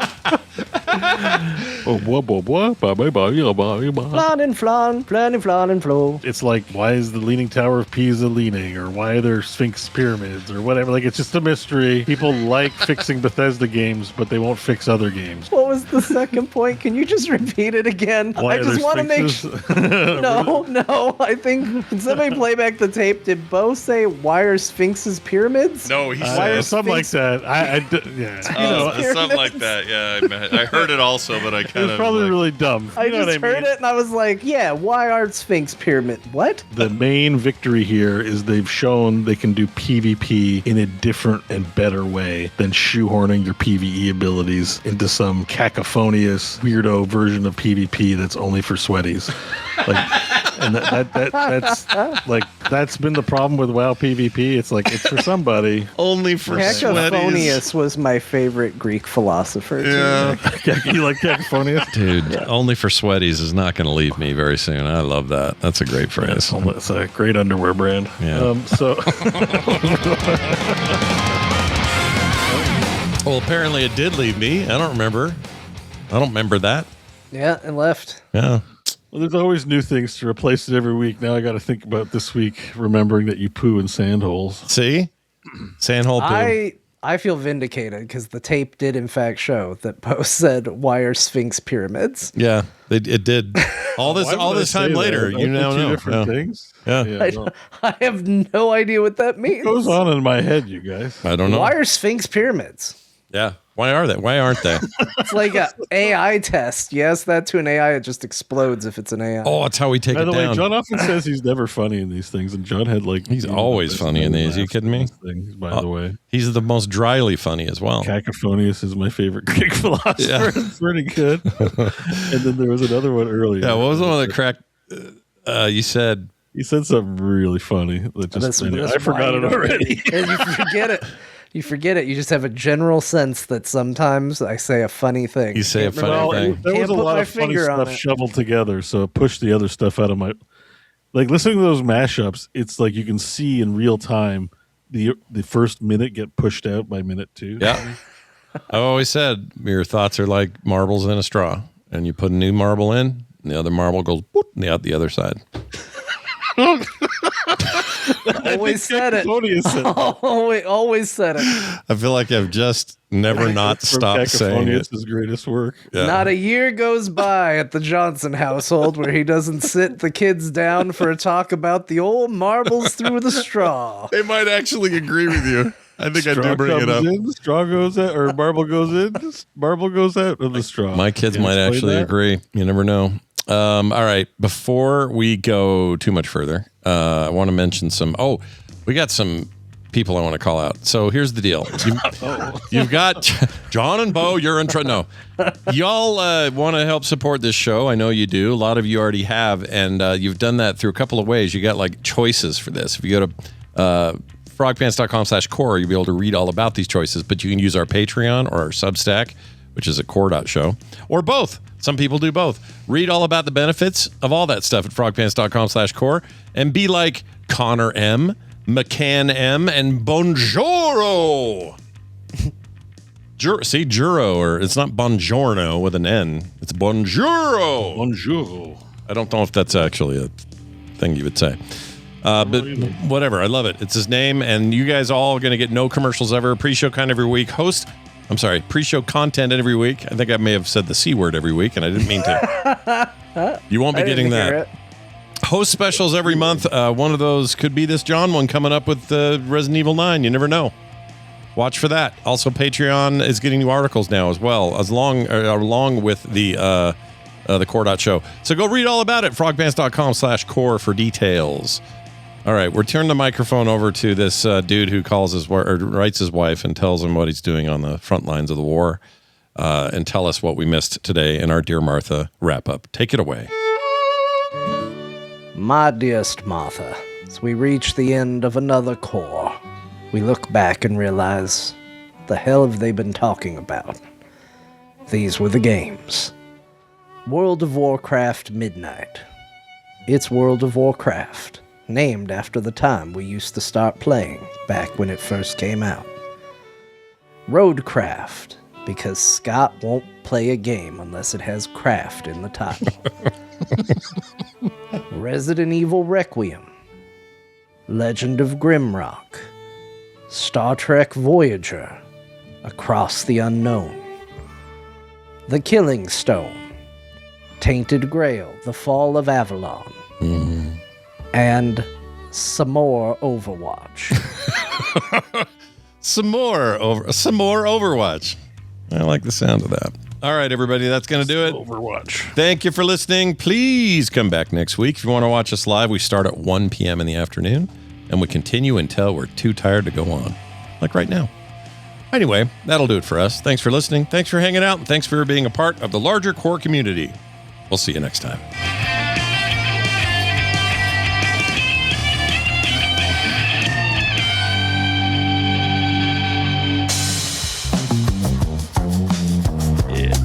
Thanks for listening.